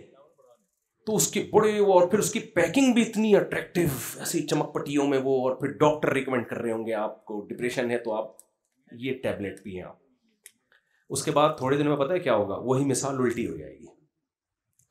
وہی بندہ آیا رشتے کے لیے 3 پیس سوٹ ٹائی میں, آپ نے پوچھا بیٹا کیا کرتے ہو, یہ آپ کہیں گے بیٹا چرس پیتے ہو؟ نہیں انکل میں تو چرس. فنڈامنٹلسٹ, بنیاد پرست, دفاع ہو یہاں سے. گھٹیا انسان چرس نہیں پیتا یار. اس کا مطلب تو اتنا بنیاد پرست ہے, تو ہماری بچی کو بھی نہیں پینے دے گا. یہ تو گھٹن کے ماحول میں, یہ تو تم لگتا ہے تمہارا کو مولویوں نے تمہیں یہ گھٹن کا ماحول کس نے سکھایا ہے؟ لوگ کہتے ہیں نا یہ مولویوں کا بڑا گھٹن کا ماحول ہوتا ہے, بیویوں کو رسیوں سے باندھ کے رکھتے ہیں, چارپائیوں سے, بڑے بڑے برقے شٹل کاک کی طرح چڑھا دیتے ہیں ان کے اوپر. یہ گھٹن کا ماحول ہے, گھٹن کا, سمجھ رہے ہیں؟ ایسا بنا کے اس کو پیش کریں گے نا کہ جو چرس نہیں پیتا ہوگا. اور پھر یہ بھی کہ دیکھو چرس والے تو چاند پہ پہنچ گئے, پھر ہمارے لبرل سیکولر لوگوں کے اخبار میں جو ہے نا مضامین چھائے ہوں گے, یوٹیوبرز آئیں گے, یہ مولویوں نے ہمیں اسی چکر میں ڈال دیا, چرس حرام, شراب حرام, زنا کیا ہے حرام, انگریز ان تمام چیزوں سے آزاد ہو کے آج سورج پہ پہنچنے کی باتیں کر رہے ہیں, اور ان مولویوں نے حوروں کے چکر میں ہمیں برباد کر دیا. تو ہوا یہ ہے کہ گوروں نے ہر وہ اخلاقی جرم کیا جس جرم سے بچانے کی طاقت صرف مذہب کے پاس ہے. اگر مذہب کو درمیان سے نکال دیں, آخرت کے تصور کو نکال دیں, تو ان بڑے بڑے جرائم سے بچنا کسی کے بس میں ہے ہی نہیں. وہ بڑے بڑے جرائم کیا ہیں؟ شراب, زنا. زنا آپ کے فیملی سسٹم کی ایسی کی تیسی کر دیتا ہے, ہو گیا برباد معاشرہ. چچا, ماموں, خالہ, پھپھی, تایا, کیا ابا ہی شاٹ. مارکیٹ میں ابا بہت سے تھوڑے سے لوگوں کے رہ گئے ہیں, وہ بیچارہ ابا بھی فادر ڈے میں ہی ہوتا ہے, وہ تھوڑا سا اس کا, یہ تو یو کے رہتے کے آئے ہیں, زیادہ جانتے ہوں گے. کچھ ہیں فیملی والے بھی لوگ ہیں, لیکن ختم, برباد. عورت کو شوہر پہ اعتماد نہیں. لوگ مجھے کہتے ہیں وفا کرتے ہیں 50 سال میں, جب وہ شادی کرتے ہیں تو وفا کرتے ہیں. تو بھائی جب کھانے کے لیے دانت ہی نہیں بچے ہیں تو بادام سے پرہیز کا. 50 سال میں تو کون نہیں وفا کرے گا بیوی سے بھائی. تو ہمارا 22 سال کے 18 سال کے لونڈے لپاڑے اس عمر میں شادی کرتے ہیں, اور 50 آپ اپنے باپ داداؤں سے پوچھو کیسی اپنی بیویوں سے انہوں نے وفا کی ہے. 22 سال میں کیسے جذبات ہوتے ہیں انسان کے, اس وقت وہ بیوی سے وفا کرتے ہیں. حالانکہ کوئی یونائٹڈ نیشن کا لا نہیں ہے ان کے سامنے, کوئی سزا نہیں ہے, صرف کس کے خوف سے؟ رمضان کو دیکھ لو یار. آپ مجھے آپ ایک بات بتائیں, ڈاکٹر لوگ بھی آج کل کہتے ہیں بھائی فاسٹنگ کرنی چاہیے اور انٹرمیڈینٹ فاسٹنگ کرنی چاہیے, اتنے گھنٹے ناغا. کتنے گھنٹے ناغا کرتے ہیں لوگ؟ بہت مشکل ہے بھائی.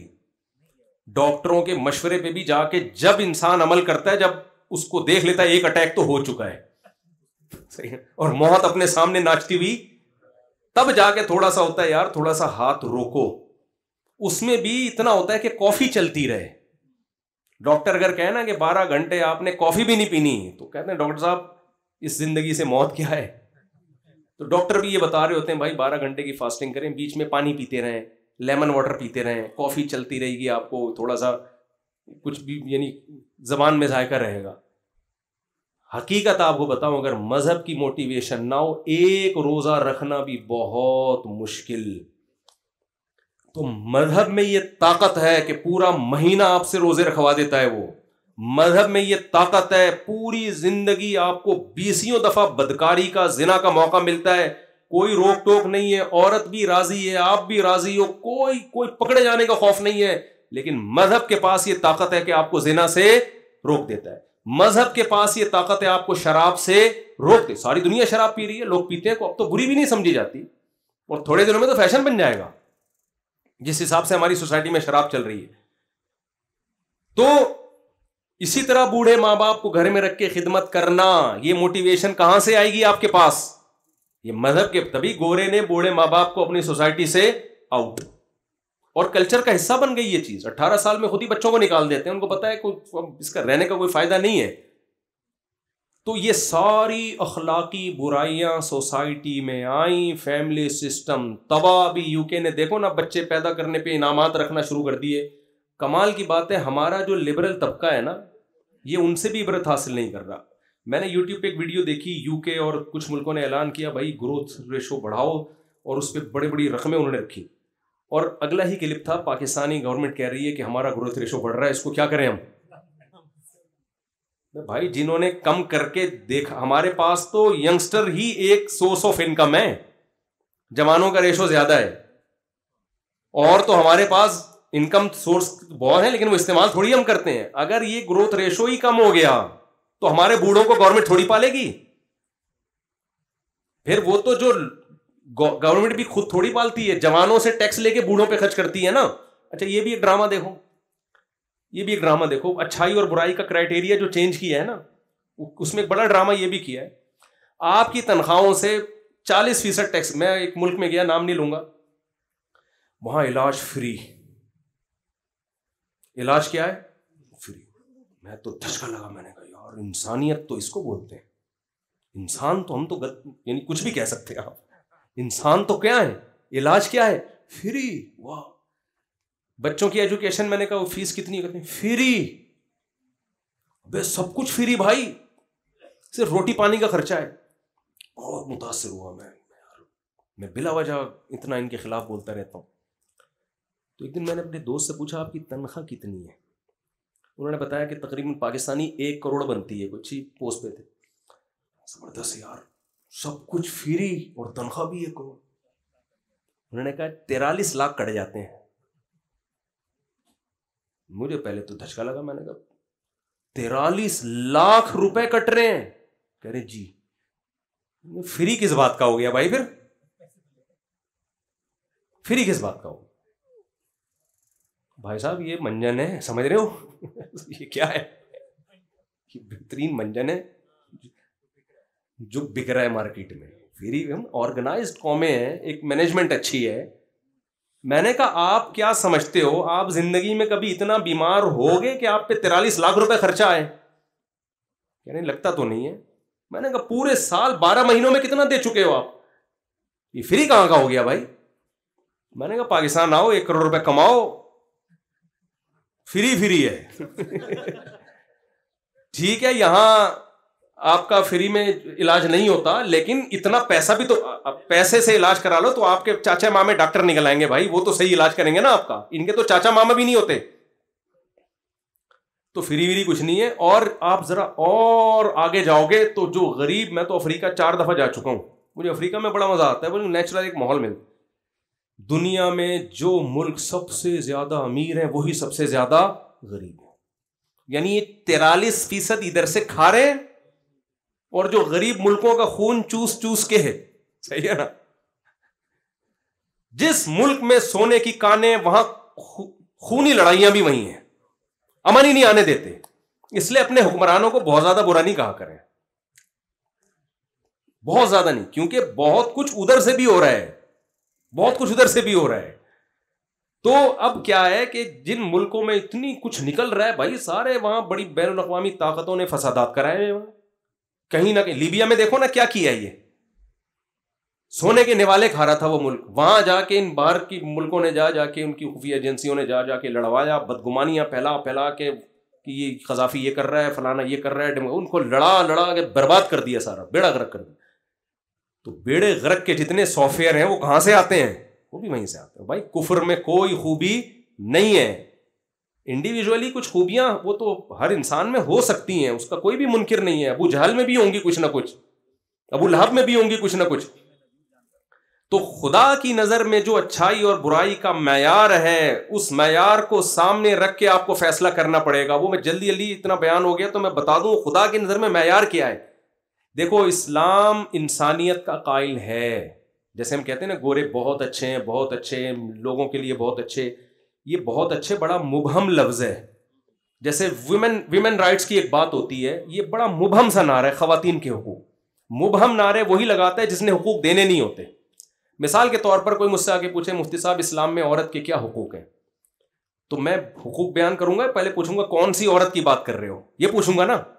بھائی ماں ہے تو الگ حقوق ہیں، بہن ہے تو الگ حقوق ہیں، بیٹی ہے تو الگ حقوق ہیں، خالہ ہے تو الگ ہیں، پھپھی ہے تو الگ ہیں، اور کچھ بھی نہیں ہے انٹی ہے، پڑوسن ہے تو اس کے الگ حقوق ہیں. کیا خیال ہے؟ تو مثال کے طور پر بیٹی ہے تو آپ اس کو وراثت سے محروم نہیں کر سکتے. آپ جب زندگی میں کچھ دو گے تو بیٹے کو جتنا دیا بیٹی کو بھی اتنا ہی دینا پڑے گا، اس میں آدھا اور ڈبل نہیں کر سکتے آپ. بیوی ہے تو اس کے حقوق یہ ہے کہ آپ نے مہر دینا ہے، اس کو آپ نے گھر کا انتظام کر کے دینا ہے. گیس بجلی کا بل کون دے گا؟ بولو نا، آپ دو گے. اس کی ڈلیوری کا خرچہ کون اٹھائے گا؟ آپ اٹھاؤ گے. اس کے بچوں کی ساری زندگی کی رسپانسبلٹی کس کی ہے؟ آپ کی ہے. ایسے خاندانی حقوق بیوی بنا کے دے دیے اسلام نے. ڈیورس بھی دیے تو مہر دینا پڑے گا، عدت کے دوران اس کو خرچہ دینا پڑے گا. پھر ڈیورس کا بھی ایک طریقہ بتا دیا، دھڑ طلاقیں نہیں نکالنی ہے. مر گئے تو 12.5% ہے اس کا، اگر آپ کے بچے ہیں، بچے نہیں ہیں تو 25% ہے اس کا آپ کی وراثت میں، وہ آپ اس سے محروم نہیں کر سکتے بیوی کو.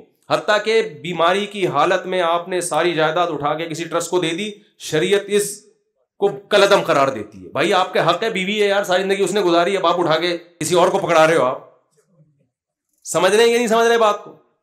گورے کے پاس اس طرح کے حقوق کی کوئی فہرست، کیا اس کا الف بھی نہیں ہے اس کے پاس، وجود ہی نہیں ہے سرے سے. کیا رائٹس ہیں؟ تھینک یو سے بات شروع کرو اور تھینک یو پہ ختم، اس سے زیادہ کچھ بھی نہیں ہے.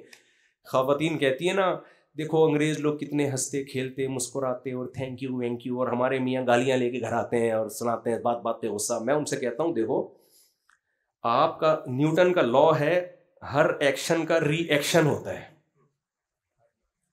میں بہت ساری چیزیں نیوٹن سے سیکھی ہیں. میں نے کہا گوروں کے ہاں کوئی ایکشن ہی نہیں ہے تو ری ایکشن کہاں سے ہوگا؟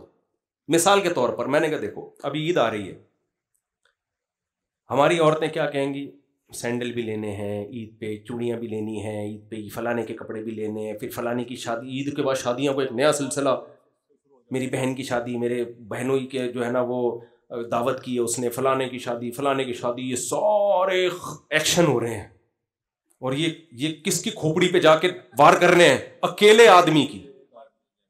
اور جس کی چار ہو تو سوچو چاروں طرف سے فائرنگ ہو رہی ہے، دھاڑ دھاڑ دھاڑ. تو اس ایکشن کے ری ایکشن میں دو چار گالیاں نکل جائیں تو یہ کوئی بڑی بات. حالانکہ نیوٹن نے کہا تھا جتنا پاورفل ایکشن ہوگا نا ری ایکشن اتنا ہی پاورفل ہوگا. اس حساب سے تو بھائی اللہ نہ کرے کہیں شروع نہ کر دیں، چپیٹے ہونے چاہیے، کرے نہیں کہ ایسا نہ شروع کر لیں. عذاب میں میرے پاس تو لوگ آئے ہیں نا یار، عید آتی ہے مصعب ہمارا تو جنازہ نکل جاتا ہے. آپ گھر سے باہر جا رہے ہو، واپسی پہ 6 انڈے لیتے ہوئے آنا، یہ کیا ہے؟ ایکشن ہے. تو ری ایکشن تھوڑا بہت تو بنتا ہے نا. گوروں میں نہیں ہے یہ کہ بیگم کہہ رہی ہے کرسمس کے موقع پہ مجھے یہ دلائیں، کچھ بھی نہیں دلانا بھائی، کچھ بھی نہیں. پیپر میرج ہے، تم ادھر سو میں ادھر سو، آپس کا موڈ ہوا تو ٹھیک ہے، نہیں ہوا تو اس میں بھی کوئی ایک دوسرے کے پابند نہیں ہے. اس کو تھینک یو کے علاوہ بچا ہی کچھ نہیں بیچارے کے پاس. تو میں تو خواتین سے کہتا ہوں کہ ٹھیک ہے آپ اپنے شوہروں سے بولو کہ آدھا خرچہ ہم اٹھائیں گے آدھا آپ اٹھاؤ، وہ بھی بھر بھر کے تھینک یو ادھر تھینک یو پیش کرے گا. تو یہ حقوق کا تعین اسلام نے کیا. انسانی حقوق اسلام سکھاتا ہے، عورت کو بھی پابند کرتا ہے. ساری ذمہ داریاں مرد پہ نہیں ڈالی ہیں، عورت پہ بھی ڈالی ہیں تاکہ ریلیشن مضبوط ہو. بھائی جب یہ اتنا اس کو میں نے اتنی ذمہ داریاں ڈال دی ہیں تو اس کی پرمیشن کے بغیر آپ گھر سے باہر نہیں جا سکتی، اس کی پرمیشن کے بغیر آپ کسی کو گھر میں نہیں بلا سکتی. اگر کسی مرد سے بات کرتی ہو اور اس کو ناپسند ہے تو آپ بات نہیں. گورے کا تھوڑی پابندیاں، یہ ان کا پرسنل مسئلہ ہے بھائی، پرسنل آزاد. تو ریلیشن کی ایسی کی تیسی ہو گئی، صرف اسٹیٹ کے ساتھ ریلیشن ہوتا ہے، جبکہ اسٹیٹ کا کام اسٹیٹ سے ریلیشن مضبوط کرنا نہیں ہوتا. اسٹیٹ کا کام ہے آپس کے جو ریلیشن ہے ان کو ان کی مینج کرنا کہ کوئی کسی کا حق تو نہیں کھا رہا. سارے حقوق اسٹیٹ ہی کے ہیں. تو ہم جو ٹیکس نہیں دیتے غلط کرتے ہیں، دینا چاہیے، لیکن اس کی بیس کنجوسی نہیں ہے. کنجوسی نہیں ہے. کنجوسی ہوتی تو اتنی زکاتیں تھوڑی نہیں کر. مسلمانوں کے خالی تہوار دیکھ لو آپ، خالی بقرعید دیکھ لو بھائی، کسی ساری دنیا کے سارے تہواروں کو جمع کرو، اس پہ جو خرچہ ہوتا ہے اور انسانیت کو فائدہ ٹکے کا بھی نہیں ہوتا. صرف ایک بقرعید کے تہوار کو دیکھ لو، اس پہ مالداروں کا کھربوں خرچہ ہوتا ہے اور فائدہ دبا کے غریب لوگ اٹھاتے ہیں اس کا. اور اسلام نے بھی گوشت رکھا ہے. وجہ کیا ہے؟ میں بھی افریقہ میں ہو کے آیا ہوں نا، تو مجھے پتا چلا کہ یہ جو صدقات و خیرات میں اسلام نے بہت جگہوں پہ خود متعین کر دیا یہ دو. وہاں کیا کرتے ہیں لوگ، کہتے ہیں یہاں عیسائیوں پہ پیسے دیتے ہیں، شراب میں اڑا دیتے ہیں. گوشت تو انسان کی بنیادی خوراک ہے. جب آپ قربانی کرو گے تو گوشت ہی دو گے. غریب اس کو سٹے بازی میں گٹکے میں نہیں اڑا سکتا اس کو. گوشت تو ہماری باڈی کے لیے انتہائی ضروری چیز ہے. تو اچھائی اور برائی کا معیار کیا کر کے رکھ دیا، ایسی کی تیسی کر دی انہوں نے.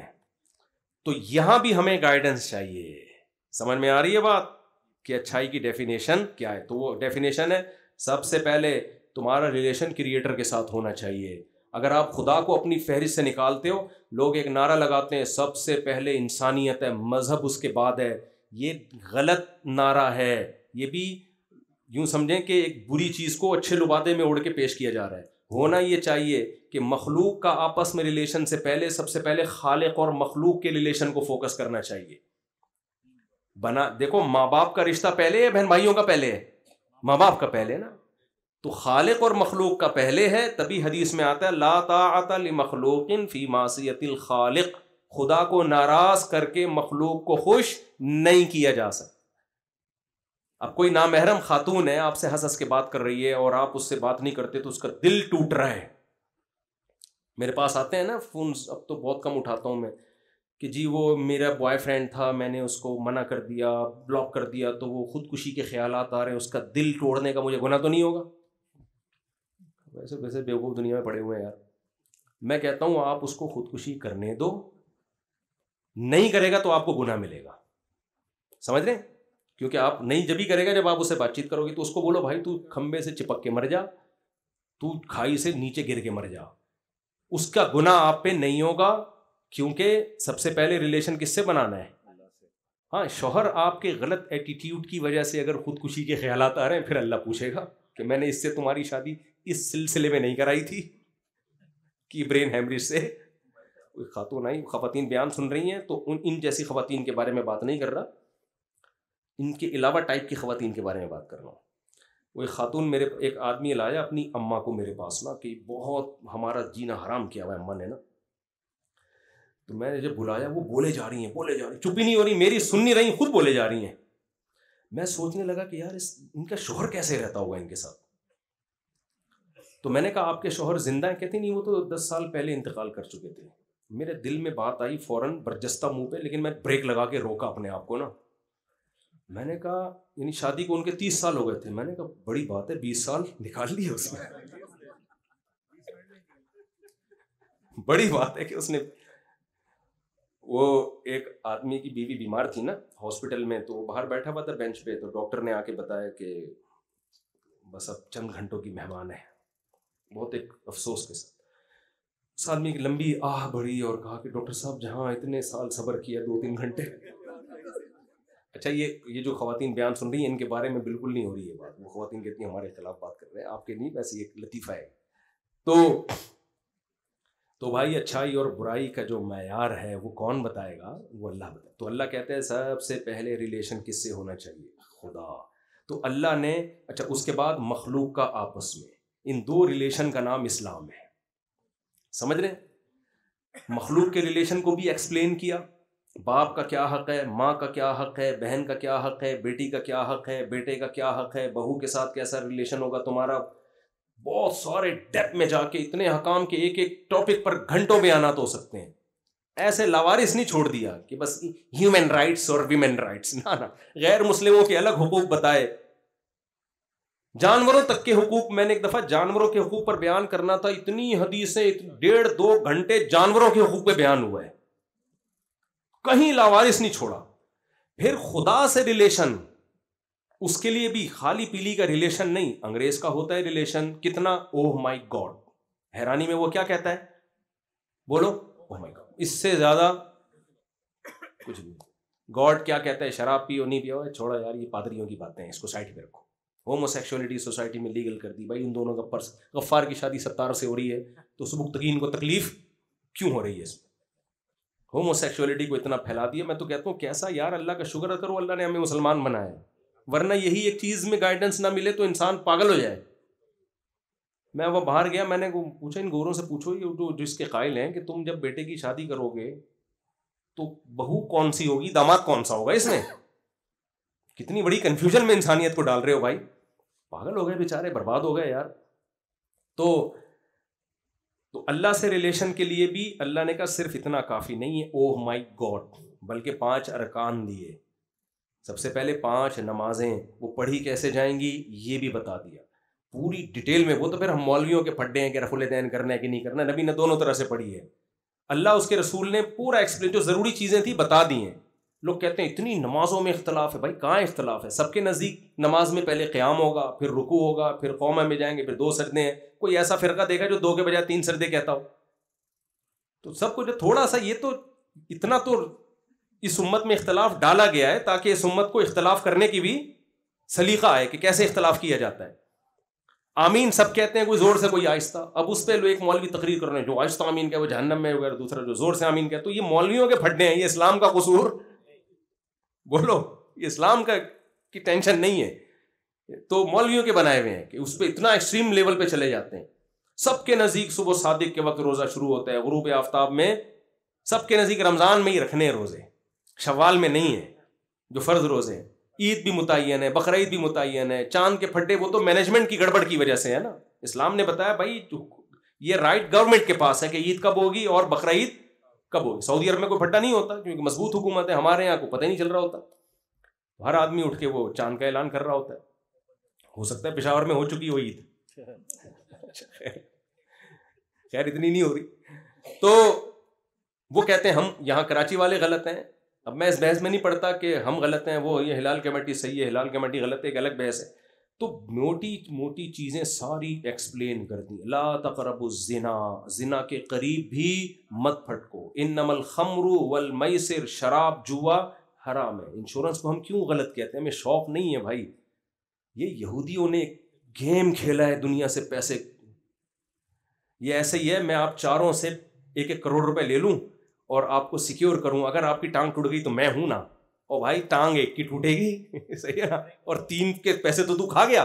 یہ فری پھوکٹ میں کھانے کا ایک بہترین طریقہ یہودیوں نے ایجاد کیا. اب چونکہ یہودی ہی دنیا کے ٹھیکیدار ہیں, وہ اس کو غلط نہیں کہیں گے. اگر اسلام ہمارا مذہب نہ ہوتا تو ہم بھی غلط نہ کہتے, بلکہ ہو سکتا ہے انشورنس کمپنی کے مینیجر بنے ہوئے ہوتے.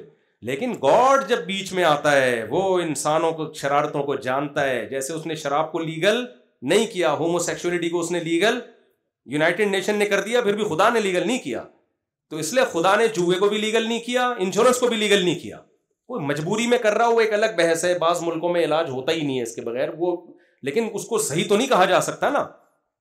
کوئی بھوک سے مرنے والا خنزیر کھا رہا ہو تو وہ ایک الگ چیز ہے, لیکن یہ تو نہیں کہ خنزیر حلال ہے اسلام میں. تو یہ ساری گائیڈنس ہمیں, تو خدا سے ریلیشن کے لیے اللہ نے 5 نمازیں بتائیں, ان میں کوئی اختلاف بولیں نہیں. اس سے پہلے وضو کرنا ہے, صاف ستھرا ہونا ہے, طہارت کے احکام بتائے. اور پھر خدا سے ریلیشن کے لیے دوسری چیز ہے زکوٰۃ. تیسری چیز اللہ نے بتائی روزہ, 1 مہینہ میری خاطر بھوکا اور پیاسا رہنا ہے. پھر حج زندگی میں ایک بار. آپ ان احکام میں بیلنس دیکھو کتنا ہے, کوئی زیادہ مشکل بھی نہیں ہے. نیچر کو سب کے سب احکام اپیل کرتے ہیں, کوئی ایسا حکم نہیں دیا. آپ دنیا کے مختلف مذاہب میں جائیں تو عجیب عجیب احکام ملیں گے آپ کو. آدمی کہتا ہے یار یہ پنڈت جی کر سکتے ہیں, پبلک میں یہ احکام لاگو ہی نہیں ہوتے. تو یہ سارے اللہ سے ریلیشن بنانے کے لیے, تاکہ انسان کو اللہ یاد رہے. اللہ کو یاد رکھنے کے لیے, جیسے ہم اپنے ماں باپ کو یاد رکھنے کے لیے فون کرتے ہیں, گفٹ بھیجتے ہیں, دعوت پہ چلے جاتے ہیں, تو ورنہ ابا مانیں گے کہ میرے بچے مجھے یاد کرتے ہیں؟ اب سارا دن ابا ابا کی تسبیح لے کے کرتے رہو, لیکن ابا کہیں گے بھائی تم نے موقع پہ تو یاد نہیں کیا. تو اللہ کہتے ہیں موقع پہ یاد کرنا ہے. نمبر 1, جب دن کا آغاز ہو رہا ہو, فجر سے پہلے, یہ ایک موقع ہے. دن کی ابتدا کس سے ہوگی؟ میرے ذکر سے ہوگی. پھر جب سورج ڈھلنا شروع ہو, یہ ٹائم میں بہت بڑی چینجنگ ہو رہی ہوتی ہے, اس چینجنگ کے وقت بھی نماز پڑھنی ہے. پھر عصر کے وقت میں ایک ٹھنڈا ٹائم ہوتا ہے, کلائمیٹ چینج ہو رہا ہوتا ہے, اس میں بھی. پھر سورج غروب ہونے کے وقت چینج ہو رہا ہوتا ہے, اس میں بھی. یہ 5 ٹائم جو نمازوں کے رکھیں, اس میں زمین میں بہت بڑی تبدیلی ہو رہی ہوتی ہے. ہر تبدیلی کے وقت اللہ نے ہمیں نماز پڑھنے کا حکم دیا. پھر سال میں 1 دفعہ رمضان, 2 دفعہ ہوتے ٹینشن میں آ جاتے, 1 مہینے سے کم ہوتے تو کوئی ٹینشن ہی نہ ہوتی. اور پھر یہ دیکھو اسلامی مہینوں میں یہ, حالانکہ اس وقت بھی یہ شمسی مہینے تھے, جنوری فروری مارچ اس وقت بھی تھے, لیکن اسلامی مہینے میں, تاکہ کسی کنٹری میں جب آپ رہتے ہو تو اگر آپ نے بہت لمبے روزے رکھے ہیں تو آپ کو سہولت دی جائے بہت چھوٹے روزے. ناروے میں جن لوگوں نے گرمیوں میں روزے رکھے 20-20 گھنٹوں کے, تل ملا جاتے تھے, فون کرتے تھے مصعب کیسے. میں کہا بھائی رکھو, سردیوں میں مزے بھی کون اڑائے گا, تم ہی اڑاؤ گے مزے سردیوں. تو اس میں ایک حکمت یہ بھی ہے کہ وہ گھومتا ہے. تو یہ سارے احکام اللہ نے دیے, انہی کی ایک کڑی کیا ہے بھائی, رمضان. تو یہ آپشنل نہیں ہے. غامدی صاحب نے فتویٰ دے دیا کل صبح آپ کا پیپر ہے تو آپ روزہ چھوڑ سکتے ہیں, تو وہ فتوے کی شریعت میں کوئی حیثیت بولیں نہیں ہے. اسلام کے احکام آسان ہیں، لچک نہیں ہے. دنیا کے کوئی بھی لا جب بنایا جاتا ہے نا، اس میں فلیکسیبلٹی اگر رکھ دی جائے تو پھر وہ لا ہی ناقص ہوتا ہے. مثال کے طور پر بس ایک آخری مثال دیتا ہوں. دیکھو سورج غروب ہونے سے 2 سیکنڈ پہلے آپ نے روزہ کھا لیا، روزہ ہو جائے گا؟ آپ یہ بولو یار اللہ کو ایسا تھوڑی ہے کہ سارا دن کا میں بھوکا پیاسا 2 سیکنڈ پہ مجھے وہ کر دے. نہ بھائی 1 سیکنڈ پہلے بھی نہیں ہے، سورج غروب ہونے کے بعد ہی کھانا پڑے گا آپ کو. اور پھر غروب ہونے کے بعد نہیں کھانا غلط ہے، پھر کھاؤ آپ، کیونکہ اب جب ختم ہے تو آپ کیوں بھوکے بیٹھے ہوئے ہو؟ بلا وجہ کے فنٹر بننے کی کوشش کیوں کر رہے ہو؟ تبھی آپ دیکھو عید الفطر میں نبی صلی اللہ علیہ وسلم عید کی نماز سے پہلے کھایا کرتے تھے کچھ، جبکہ بقرعید میں نہیں تھا. وجہ اس کی ہے کہ بھائی 1 مہینہ کے روزے رکھے ہیں نا، تو عید کے دن بتایا کہ آج روزہ نہیں ہے تو ہم جلدی کھائیں گے تاکہ پتہ چلے آج نہیں ہے. سمجھیں گے؟ بقرعید میں یہ حکمت نہیں ہے. تو لا ہے ایک، اس کو ہمیں بنا کے دیا اسلام نے. تو اسی طرح زکوٰۃ ہے، رمضان کے روزے ہیں، تو اپنا پہلے ایمان اسلام پہ مضبوط کریں اور پھر یہ رمضان سے پہلے تیاری کر لیں، اس کی تراویح پڑھیں پابندی کے ساتھ. دیکھو جو کام ٹینشن کے ساتھ ہوتا ہے سکون اسی میں ہوتا ہے. ہم چاہتے ہیں کہ بالکل کچھ بھی نہ ہو، بس ایسی لائف گزر جائے. تو ڈپریشن ہمیشہ ان لوگوں کی بیماری ہے جن کو سرے سے کوئی ٹینشن ہو ہی نہیں. سمجھ رہے ہو؟ کنوارے خودکشی سے زیادہ مرتے ہیں، حالانکہ شادی شدہوں کی ٹینشن ان سے زیادہ. اور 4 ٹینشنیں تو پاگل کر دیں آدمی کو. کیا خیال ہے؟ آپ کا دماغ کہیں اور جا رہا ہے، حالانکہ میں بھی وہیں لے کے جا رہا ہوں. لیکن آپ دیکھو خودکشی ان لوگوں میں زیادہ ہے. گرل فرینڈ کا تو کوئی مسئلہ ہی نہیں ہے، ہمارے یہاں کم ہے، حالانکہ ٹینشن ہے ہمارے یہاں. تو بھائی دیکھو جیسے ڈاکٹر کہتے ہیں نا، اسٹریس کے لیے ضروری ہے کہ ایکسرسائز کی اسٹریس میں اپنے آپ کو ڈالا جائے. جو بیٹھے پڑے رہتے ہیں کہ ہم سکون میں رہیں تو وہ سکون میں نہیں رہتے. تو ایسے ہی مینٹلی ہیلدی ہونے کے لیے، خوش ہونے کے لیے ضروری ہے کہ کچھ ٹینشنوں میں اپنے آپ کو ڈالا جائے. تو روزہ بھی اللہ نے ہمیں ٹینشن دی ہے. تبھی نبی نے فرمایا للصائم فرحتان، روزے دار کو 2 خوشیاں ملتی ہیں، ایک تو آخرت میں ملے گی اور ایک جب افطار کرتا ہے. تو وہ افطار کی خوشی بھی جبھی ہوتی ہے جب سارا دن کا روزہ ہو. تو روزہ رمضان مسلمانوں کے گھروں کی رونق ہے، پوری دنیا میں اسلام کے زندہ ہونے کا ایک ثبوت ہے کہ اسلام زندہ مذہب ہے. پوری دنیا میں آپ دیکھو ایک ہلچل مچ جاتی ہے. تو یہ خود اسلام کے سچے ہونے کی ایک بہت بڑی دلیل ہے. اللہ تعالی ہمیں اس رمضان سے بھرپور فائدہ اٹھانے کی توفیق عطا فرمائے، اور رمضان میں تلاوت میں، نماز میں، ذکر میں دل لگانے کی، تاکہ اللہ سے ریلیشن کیا ہو ہمارا، مضبوط ہو. اللہ تعالیٰ عمل کی توفیق عطا فرمائے. الحمدللہ رب العالمین والعاقبۃ للمتقین والصلاة والسلام على رسول الكريم وعلى آله وصحبه أجمعين. اللهم إنا نسألك من خير ما سألك منه نبيك محمد صلى الله عليه وسلم، ونعوذ بك من شر ما استعاذك منه نبيك محمد صلى الله عليه وسلم. أنت المستعان وعليك البلاغ ولا حول ولا قوة إلا بالله. صلى الله تعالى على خير خلقه محمد وعلى آله وصحبه أجمعين.